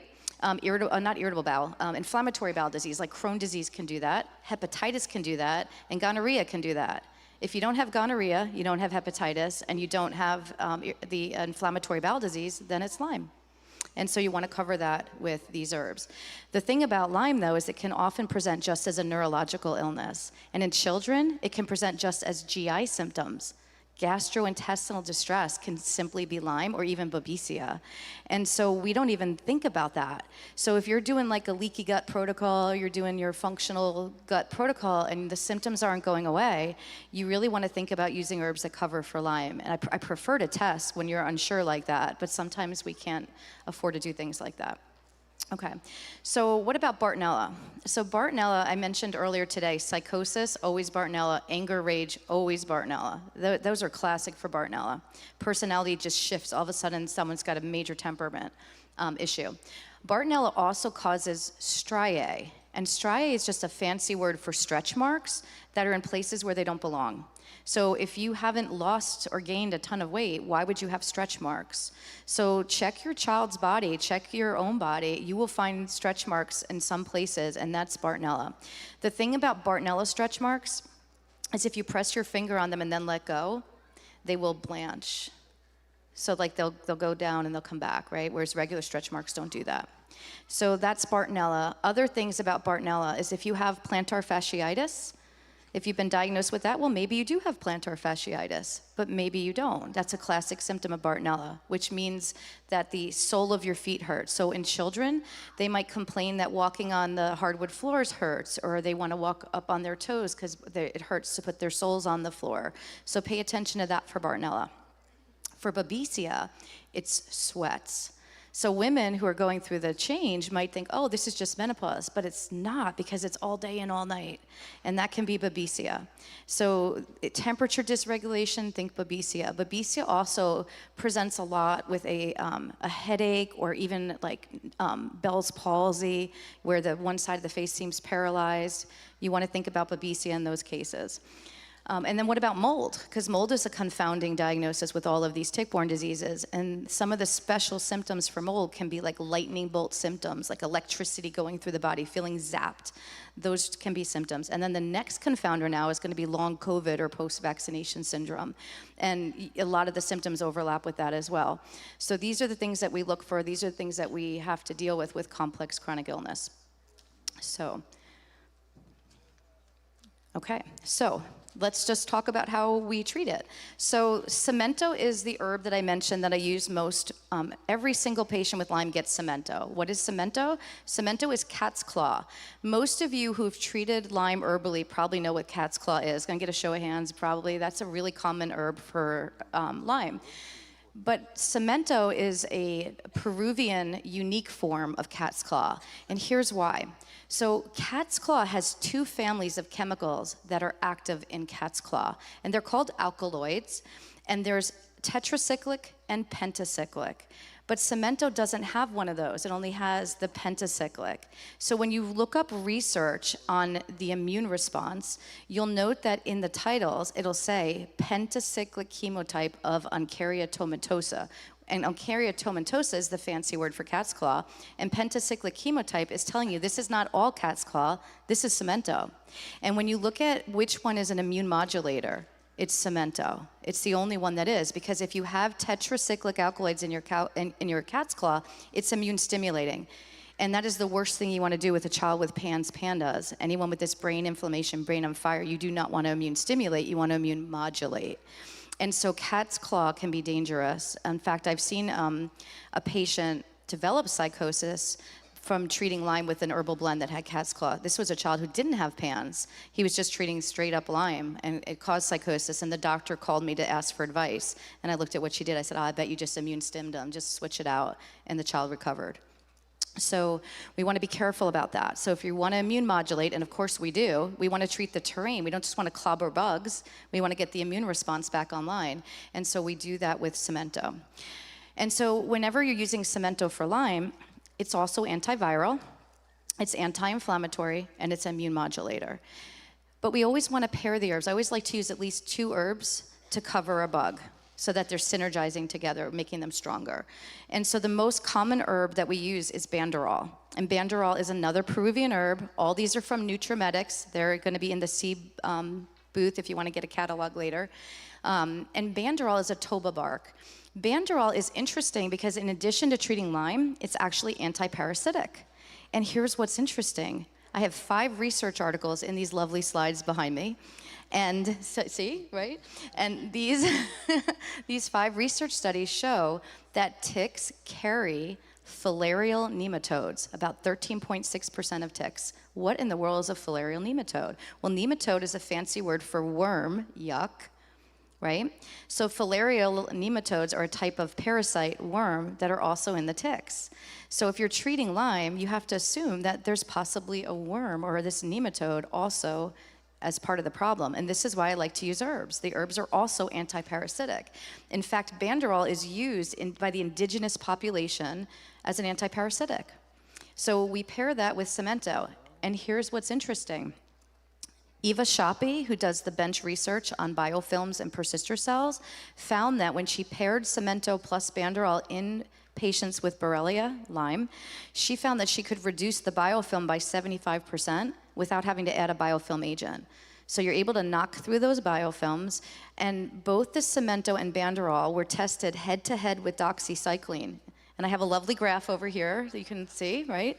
And in this lovely graph, what you're gonna notice is that the doxycycline has a huge bar. So what happens is, in this lovely graph that you're looking at, you're gonna see the spirochetes going down nicely with doxycycline, but the round bodies are just going through the roof. And that's what I was mentioning before. The spirochete isn't actually going away. It's just converting to a persister cell.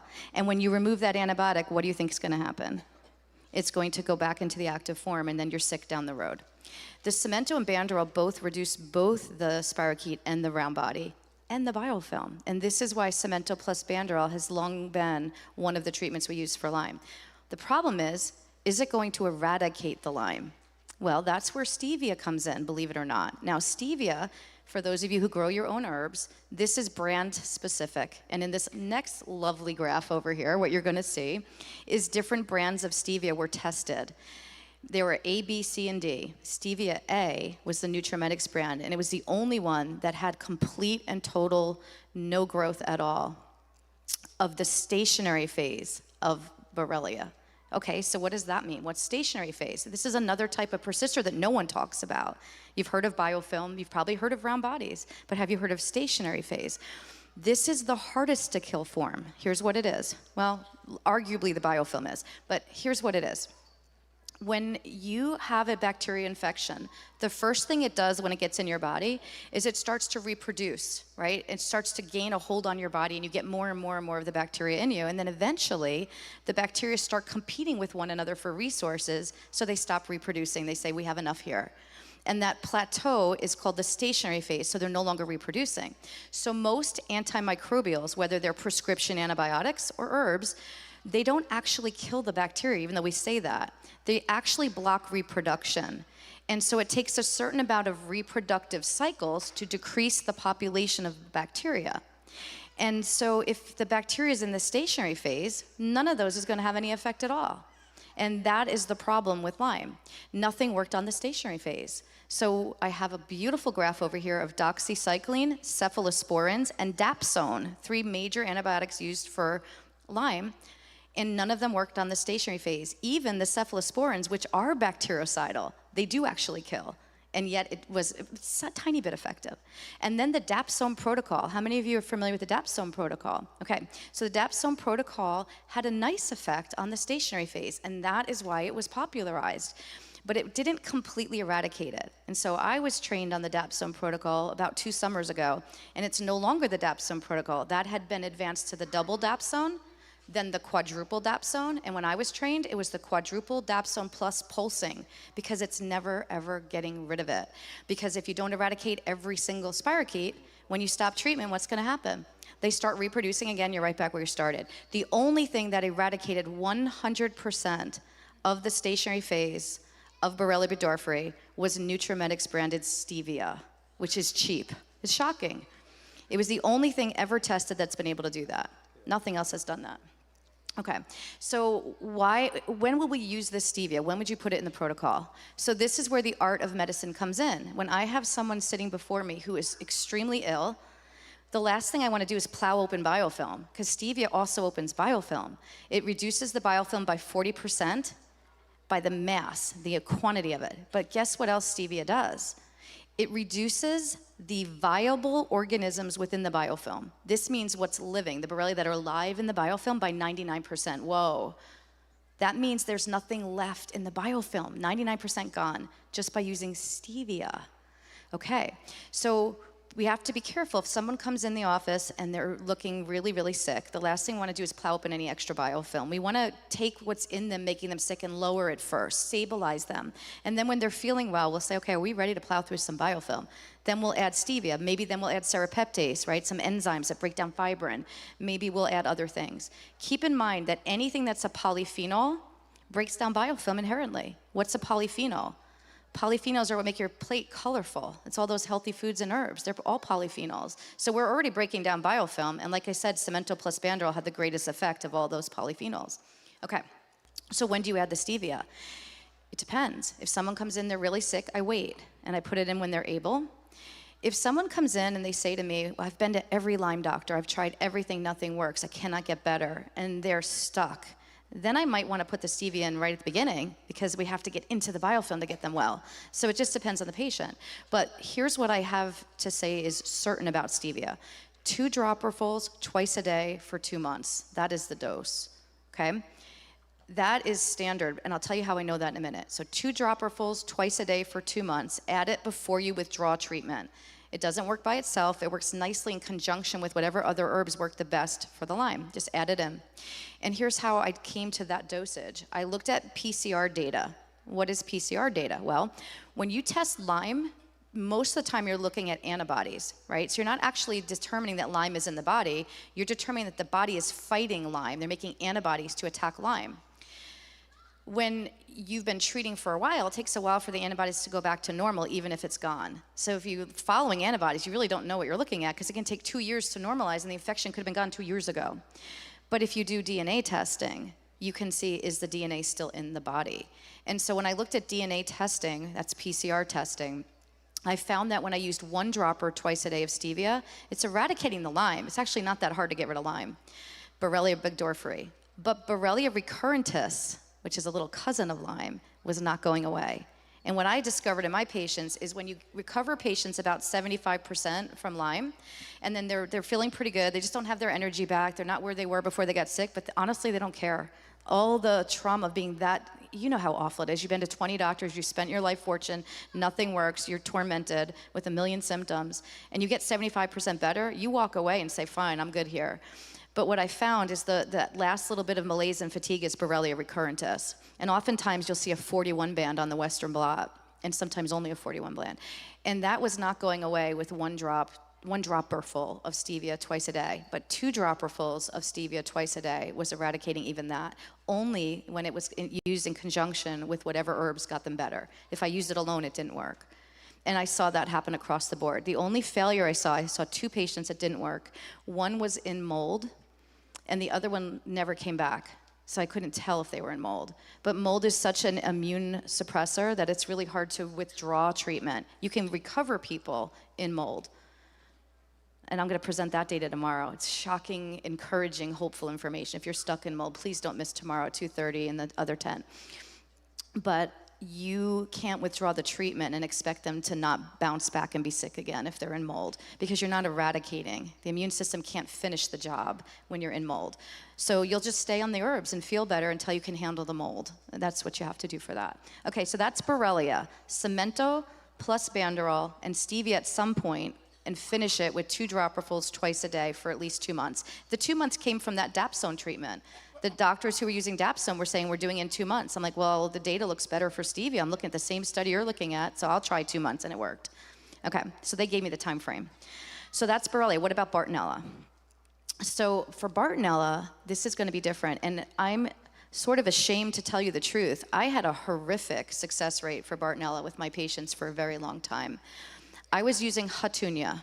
And Hatunia was the herb that Dr. Booner was using, and it was in his book, and so I was using Hatunia, but I wasn't pairing it with another herb, and I had a 50% success rate, which, by the way, is pretty remarkable when people are that sick, to recover them with an herb, 50%. And then what I was doing was referring the failures out to doctors that did all these crazy multiple antibiotic, because I didn't want to touch that, because I couldn't get them well. Well, then I realized, I have to pair this with another herb. And then I got the success rate up to about 75%, which is much better.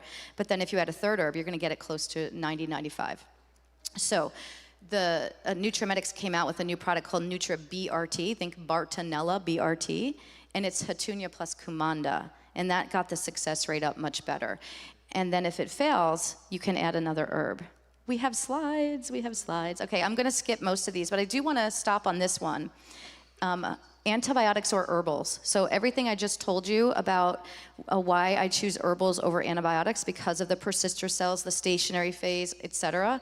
I wanna mention that there's a lot of research to back this up, and it's all on this slide. If you have family members who don't believe herbs work, take a picture of this slide, because they can read these references, okay? And so what you're gonna see on the top is that the treatment with the FDA-approved antibiotics, every one of those studies showed failure to eradicate infection. And then on the bottom, you have substantiation with actual clinical trials, and that it fails. All right, so we got enough pictures going? Okay. And also that the biofilm gets worse with the antibiotics. Okay, and then contrast with this. This study came out in 2020 showing that herbal extracts at only a 1% potency actually killed Lyme effectively in comparison to the slide I just showed you. That includes the Cemento, Cryptolepis, Chinese skullcap, Artemisia, which is sweet wormwood, Japanese knotweed, and black walnut. If you take a study from 2016 and combine it, the Banderol, the one I mentioned, and Stevia are added in as the most efficacious herbs. If you're treating Lyme, this is the slide of the herbs you want to be using, at least 2 to 3 of these at a time. I always use Cemento paired with something else and finish with Stevia. I don't always use Banderol. And note that I put in red that the Banderol hits all forms with significant effects, and that the Stevia also all forms. Okay. What's also important is to look at the research and see which herbs didn't work, because we use a lot of these herbs. So this is another study, separate study from the one I just showed you.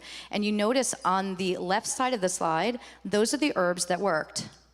And you'll see all the same herbs I just mentioned in the prior slide, and then it picks up oil of thyme and oil of oregano. I will tell you, if you're using those oils, it's hard to get a dose high enough that doesn't eat through a capsule, so it's really not super efficacious. So I just stick with the herbs.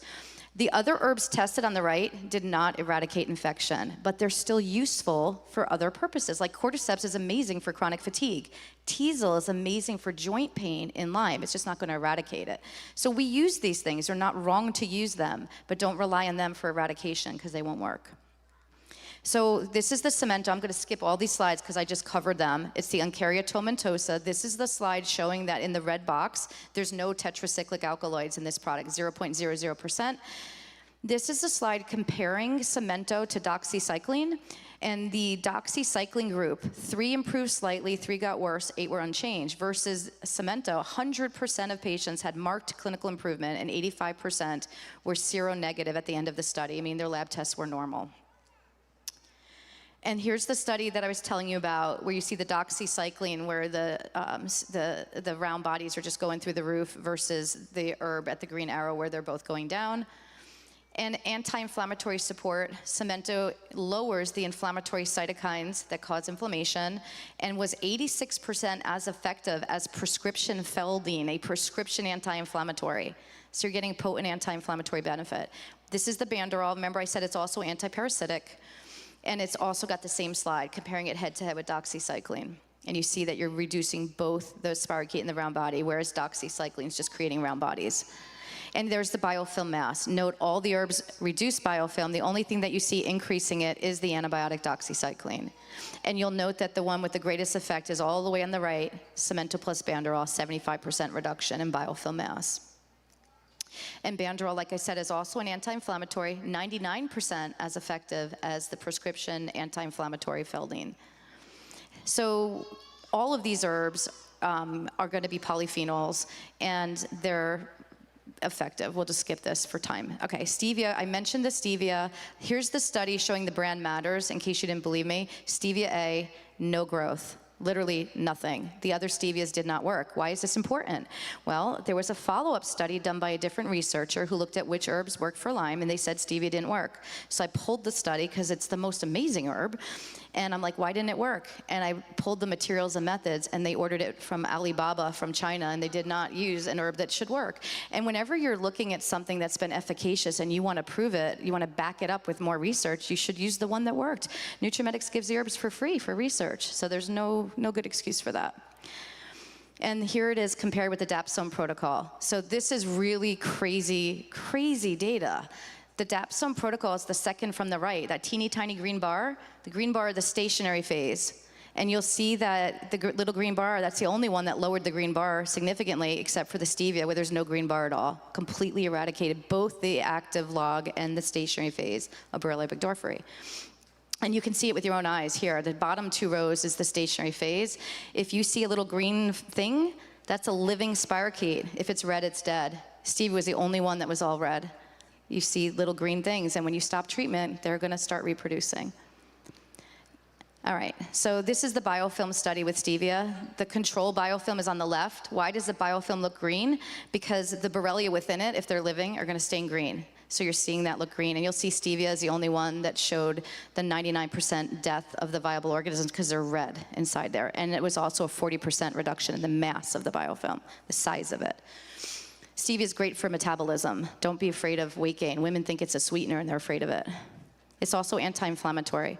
So this is my approach, Cemento plus Banderol plus stevia, but sometimes I switch the Banderol out to cover other co-infections and not add more herbs. Japanese knotweed or Cryptolepis can be added. Remember, the Cryptolepis never ever in pregnancy, and in young people I worry about fertility. So I don't love to use it, but I do if I have to. I'll show you those studies later. Bartonella. Okay, really important to remember that Bartonella is not just going to be something you get from ticks. Fleas, lice, dust mites. Who here has no dust in their house? Right? So Bartonella. I already showed this slide this morning. So if there's psychosis, you should assume there's Bartonella. How do you diagnose Bartonella? Bartonella is harder to diagnose than Lyme. Galaxy is the standard lab that did the best research, but it's really expensive. iGenix has that AccuDart Health that I mentioned earlier. I'm using that just because it's cheaper. It's not the best, but it's really good and it's cheap. You can do more expensive tests from Galaxy. You can do, Armin Labs is here. They have T-cell testing and B-cell testing. They're amazing. There are other ways to do it. How do we treat it? Remember this, Bartonella likes to live in your red blood cells. And so what happens is, this is going to be really encouraging to those of you that have this issue. Because it disrupts the blood flow through the small vessels, it compromises the circulation to the brain. And so you're going to have symptoms that make you think you have dementia. But it's not dead. It's not the same thing. It is a stunning of the tissue from lack of blood flow. And when you treat the Bartonella, this isn't going to get better. The Bartonella is going to go away, but the brain's not going to recover until you treat it like a traumatic brain injury, which is what? Hyperbaric oxygen, fish oil, high-dose B vitamins. That's how we treat a traumatic brain injury. So if you treat that, I mean, I also believe in tincture of time. In time, things do get better because God has made our body to recover. So tincture of time, okay? But either way, don't be scared. If your brain stops working with the tick-borne diseases, it will come back online. It is not dementia. It can be, but it's reversible in most cases. So Bartonella, this is a crazy slide. This study here showed that every single antibiotic listed in here had relatively poor activity against the stationary phase of Bartonella. That means they're not going to work. That includes rifampin. That's the one we all thought was the star of the show. So azithromycin, doxycycline, all of these antibiotics are not going to work on the stationary phase. You are not going to eradicate Bartonella with these antibiotics. And you know that because people aren't getting well. So the 3 herbs listed here in a 2021 study, this is a shocking study. I should hear like, whoa, these herbs eradicated all stationary phase Bartonella. None of the antibiotics could do this. And these 3 herbs did. Cryptolepis, black walnut, and Japanese knotweed. Every single patient with Bartonella must be on at least one of those herbs. Again, I don't love Cryptolepis first line because of the safety studies, but I do use it if the other ones fail. I use Japanese knotweed first line, and I'll tell you why. Because Bartonella crawls through the endothelium and gets deeper into the tissue when you try to treat it, and the Japanese knotweed protects that from happening. Japanese knotweed is really helpful for the endothelium, it's really helpful for the lymphatics, and it also modulates your toll-like receptors 2 and 4. Well, what does that mean? Well, when spike protein causes damage to your neurological system, guess how they do it? Through toll-like receptor 2 and 4, and Japanese knotweed modulates that. So Japanese knotweed is one of my favorites because if you think long COVID is part of the package, it's a great immune modulator, it's neuroprotective, and it's going to help with Bartonella. So you can use it for multi-purposes. I love Japanese knotweed. So Hatunia we mentioned for Bartonella. It helps with the cytokine cascade. It's great for acne. It's a great antiviral. Hatunia is my favorite herb for asthma. You pair it with the Nutrimedix Barberry, and you do 1 dropper full of each 6 times a day for 1 day, and it will pull you out of an asthma exacerbation. It's really remarkable. And you do that maybe 3 or 4 times a day for the next day or 2, and then wean that down to twice a day and then wean it off. But Hatunia is amazing for asthma when it's paired with barberry. It's a great antiviral. Hatunia actually has been shown to inhibit anaphylactic reactions. It's also been shown to reduce mast cell activation and IgE. So if you've got a child who's got eczema, asthma, allergies, this is what we call atopic diseases, immune dysregulation, Hatunia is going to be a great herb for them.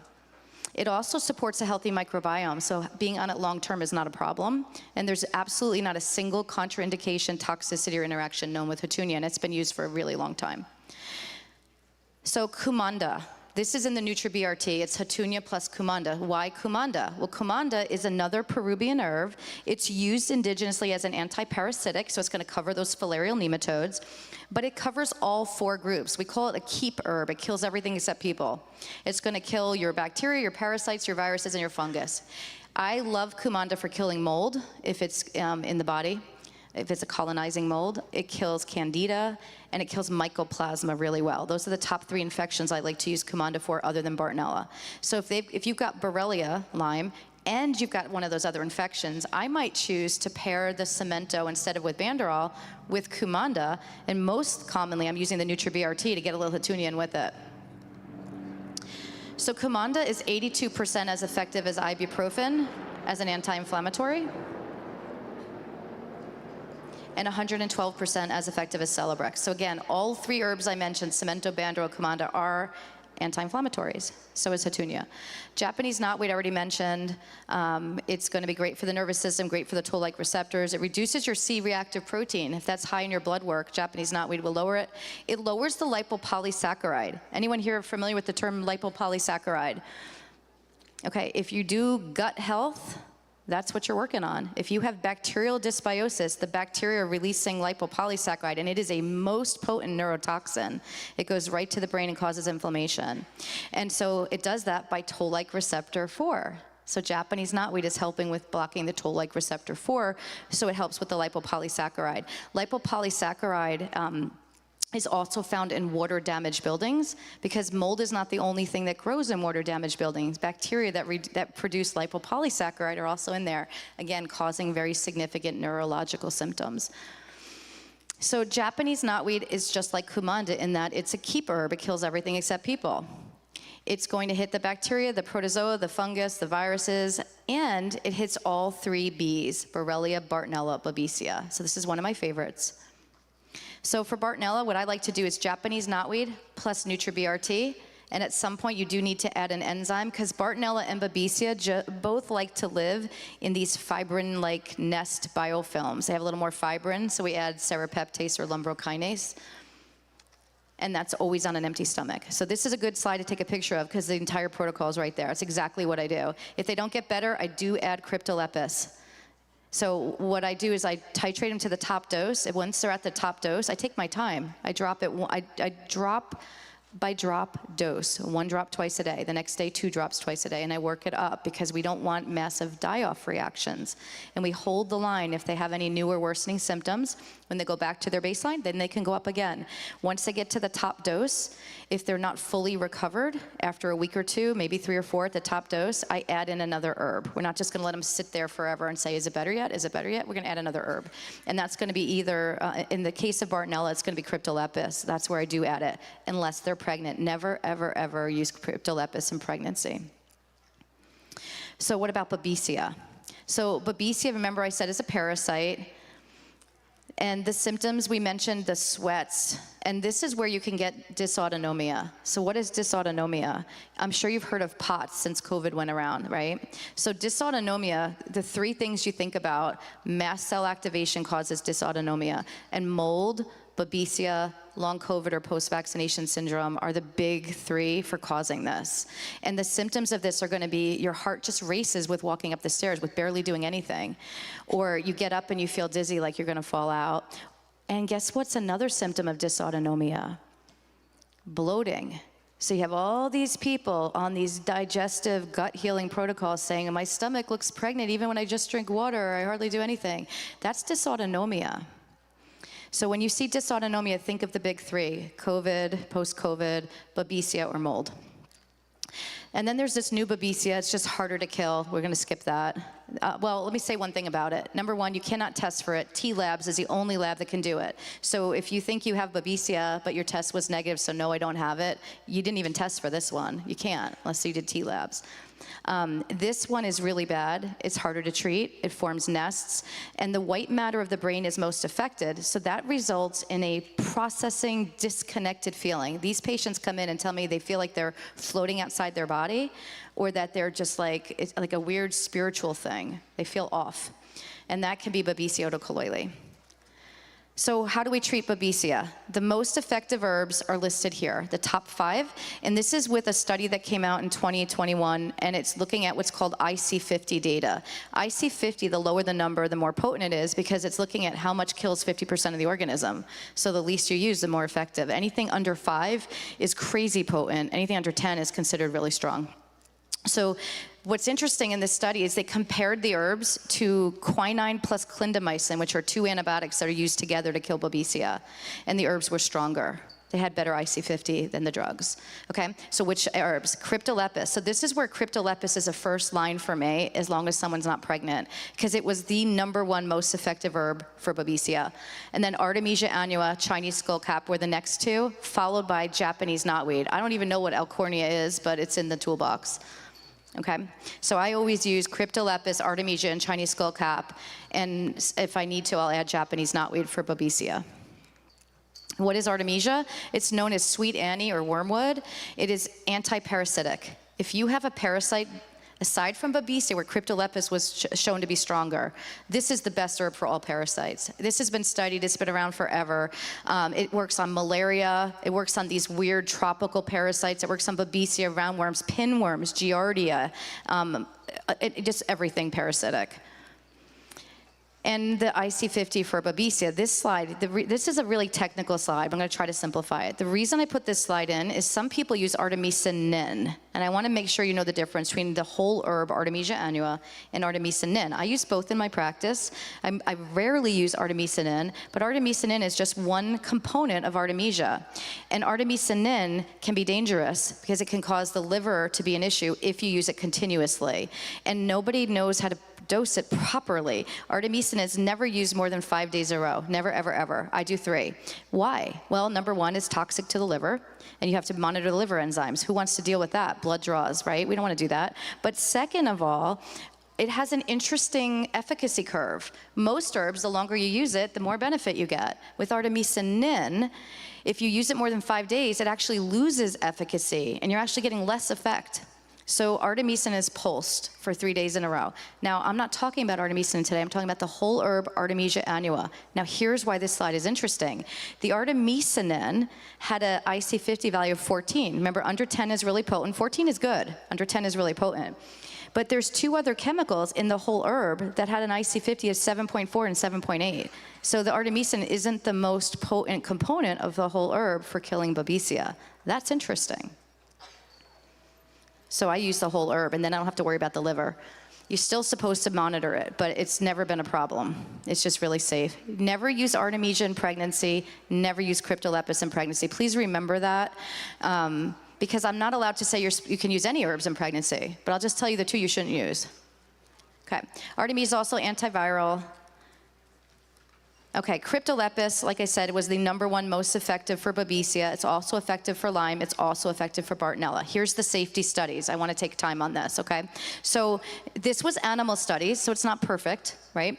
But what we found is that it reduced female fertility from 100% to 0. And it also affects male reproductive fertility. We'll talk about that on the next slide. It inhibits ovulation. The good news is it didn't cause what we call monstrosity, meaning really gross malformations of the baby when it's born. That's good news. But what it did do was delayed the development of the sensory motor systems, caused hyperactivity, and caused anxiety. We don't want to do that to a baby. And what else is interesting is that in males, it reduced the sperm number as well as the testosterone level. And we don't have any studies showing whether that bounces back or not. So again, we're not using the doses that cause the problems, but you can't convert doses from animal studies to human studies well and accurately. So I'm just more cautious. I do use this herb. We need it sometimes.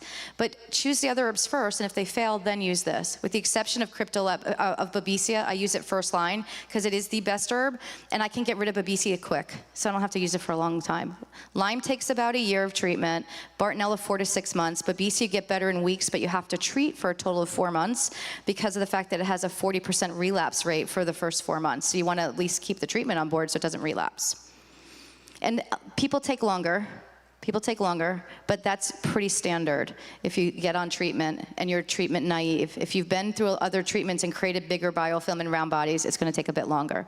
Okay, so Chinese skullcap inhibits inflammatory cytokines. It's antibacterial, antifungal, antiparasitic, antiviral. Chinese skullcap is my favorite herb if you're over the age of 40 because it's potently neuroprotective, and we have to protect our brain nowadays. So it's going to protect against all neurodegenerative diseases. This includes Alzheimer's, Parkinson's, et cetera.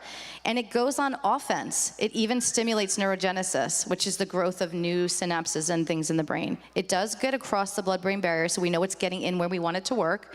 And it's even been shown to heal a damaged blood-brain barrier.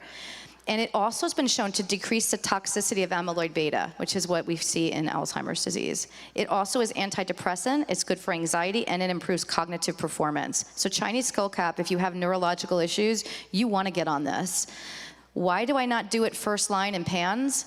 Because it kills mold really well, and that can cause a die-off. And almost every kid with pans has a mold issue. I'll show you that tomorrow. So Chinese skullcap also supports the microbiome, so it can be used long-term. And it does that in a really unique way. It actually supports the bacteria that produce the small-chain fatty acids. Small-chain fatty acids are what protect the lining of the gut barrier so that it's not damaged, and also help repair it. And it decreases inflammation at the root in the gut axis. And also, it's interesting to note that small-chain fatty acids, these are things like butyrate, you've probably heard of, they produce plasmalogens. And plasmalogens are these expensive treatments that are used in autism and are used in MS and things like that. So if we can produce our own using an herb that's much cheaper, yes, we want to do that. Ticks carry nematodes. There's the studies I mentioned earlier. They're here. Okay, so let's summarize. These are the symptoms I summarized earlier. We'll skip that. Here it is. Take a picture of this slide if you want to know what I do for Lyme. Everyone that has just plain Borrelias, Rickettsias, Anaplasmas, Ehrlichias, this is the treatment that I like to use. Okay, Bartonella. Japanese knotweed and NutriBRT. Once you get it to the top dose, in a few weeks, if it's not better, add Cryptolepis. And then at some point, make sure you have the biofilm, the serrapeptase on board, on an empty stomach.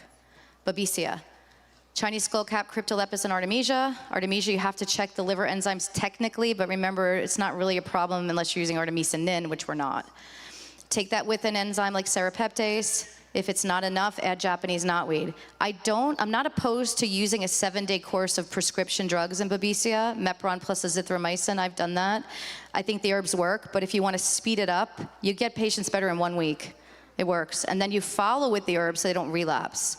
So you can use the herbs, it just takes a few weeks to get better, but if you really want a fast recovery, I do sometimes prescribe that. Mepron can cost $700 for a 1-week prescription, so most people opt for the herbs. Okay, if you have all 3 Bs, or you don't know and you want to cover for them, there's 2 herbs that kill all 3 Bs, Borrelia, Bartonella, and Babesia. Japanese knotweed and Cryptolepis. Cryptolepis, never, ever, ever when? When do we never use it? Okay, apparently I've said that way too much. Okay, everybody got that? Okay. Dosing, how do we dose these? Every one of those herbs that I mentioned, I dose the same way. And they can all go in the same cup and be taken twice a day. It's super easy. For children, if they don't like it in water, put it in whatever they like. As long as it's not hot. If it's hot, it denatures it, so you're not making hot tea out of this. But you can make a smoothie if you have to. I'd prefer you don't. I'd prefer you do pomegranate juice. Water first. If that doesn't work, pomegranate juice. If that doesn't work, any juice. If that doesn't work, smoothie. Just anything that's not hot, okay? These are alcohol tinctures, which increases the efficacy. They are in a low alcohol content compared to other brands, 21 to 24%. So if you took 2 adult doses, it's the same amount of alcohol as eating a ripe banana. It's not an issue. But for people who do still have an issue, if you sit it out on the counter, it's going to evaporate the alcohol off. So you can do that to lower that content even further if you need to. So you start with 1 drop twice a day, no new or worsening symptoms. The next day, 2 drops twice a day, no worsening symptoms, on and on. For adults, you're gonna stop somewhere at 30 to 40 drops twice a day if it's an individual herb. If it's a combo, go higher, because it's 2 herbs. So like 40 to 60 or something. Okay. For children, we're not gonna dose as high. So we're gonna go to 20 drops twice a day for kids 6 to 12, and then 10 drops twice a day for kids 2 to 6. Okay, so this is the stevia dosing. The title didn't quite reflect that properly. This is 2 dropperfuls twice a day for 2 months. I call it the 2-2-2 stevia dosing for memory. Okay, and remember to add that in at some point to make sure that we're eradicating what's in the biofilm. There's the pediatric dosing. Those 2 slides were out of order. Okay, so the half dose for kids 6 to 12 is 20 drops twice a day, and it's 10 drops twice a day for the little ones. I know naturopathic doctors that use these herbs, give the herbs to the mother, and the mother breastfeeds to the baby. And I'm not supposed to say that you can do that, but that's what they're doing. What do you do if you have a die-off reaction? Hopefully we're not. Hopefully the drop-by-drop dosing is helping, but it still happens. I always put Berber Panella. If you don't know what Berber Panella is, go by the Nutrimedic booth. This stuff is amazing. It's amazing. 1 dropperful in the cup with your treatment each dose. And then if you're still finding that this is hard to get these herbs up, take 2 or 3 dropperfuls in your water bottle and sip on it throughout the day in addition to that. For children, for adults, it doesn't matter. If you have a Herxheimer reaction, I spoke at the ILADS conference, which is the Lyme Association, right? The Lyme docs. I spoke there this past year, and one of the board members came up to me afterwards and said, I have a patient who has autism. He's in his 20s, and he developed PANS due to mold, and I put him on the prescription antifungal itraconazole 1 dose. And he started banging his head into the wall for 48 hours straight and wouldn't stop. She said, I've done everything I know to do, and he will not stop banging his head. She stopped the medicine, it just wouldn't stop. I said, give him 6 dropperfuls of Berber Panella in a glass of water, drink it over an hour, and he instantly stopped banging his head. That's one of thousands of stories I could tell you of my patients. If you have a die-off reaction, you take 6 dropperfuls of Berber Panella in a glass of water, drink it over an hour, and you will pull out of it. Now, we don't want to do that every day for one reason. It gets expensive to drink 6 full dropperfuls of Berber Panella every day because you're going to go through bottles really fast. So if that's the case, you're going up too fast on your herbs. We shouldn't have to pull you out of crisis every time. Go slower, okay? You can increase these by a 1/4 drop, right? Let's say you're on 10 drops, you're trying to get to 11, and every time you try, you have this massive Herx, and you go back to 10, and you wait, and you go back to 10, and you wait. What you do is you take your 10, and then you take that 1 drop and put it in a 4-ounce glass of water, and just drink 1 ounce. And now you've taken 10 1/4. And then just save that in the refrigerator, and you have 3 more of your 1/4 doses, and then you can slowly keep moving. And that's how we do that, okay? They're potent. You'll see people struggle to get to 6 drops, and they work. They're really potent, they really work. If you need so much Berber Panella, add more support. Chlorella, glutathione, binders, there's other things that support so you don't have to use so much of a product that it gets expensive. If you're not getting better from Lyme, one of these issues is most likely going on. Mold, mold, mold, mold, mold, mold, mold, mold, mold, mold. It's almost always mold. I'm telling you, it's there. People are afraid to look because they're afraid they have to tear their house down. I'm telling you, don't. We can get you better in many different ways, okay? Nowadays, post-vaccination, post-COVID is another reason, and then emotional trauma is the third. And also that you missed a co-infection, like if you're only treating for Lyme and, you know, Babesia is a parasite, well, you're not treating it, of course you're not better. So those are the reasons people don't get better.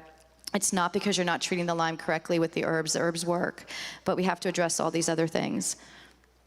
And that's all I have for you today. Tomorrow at 2:30, I'll be in the other tent, and I will be doing a Q&A, and I love to help. So bring your questions. I will be presenting a case for the first bit of time, and then I'll take questions then. I don't have a book, but I have books, but not on this. I am writing a book right now, and hopefully it will be out. I just found a lovely printing press by our, conference sponsors, so hopefully I'll just print it. I mean, why make it a big fancy book? I'll just print it. It's for PANS, pandas. It will have Lyme, it will have mold, it'll have all of it. I have a really great spike protein protocol. All that'll be in there. Okay. Thank you. Thank you, Teresa. Any of you have the sensation of drinking water out of a fire hose?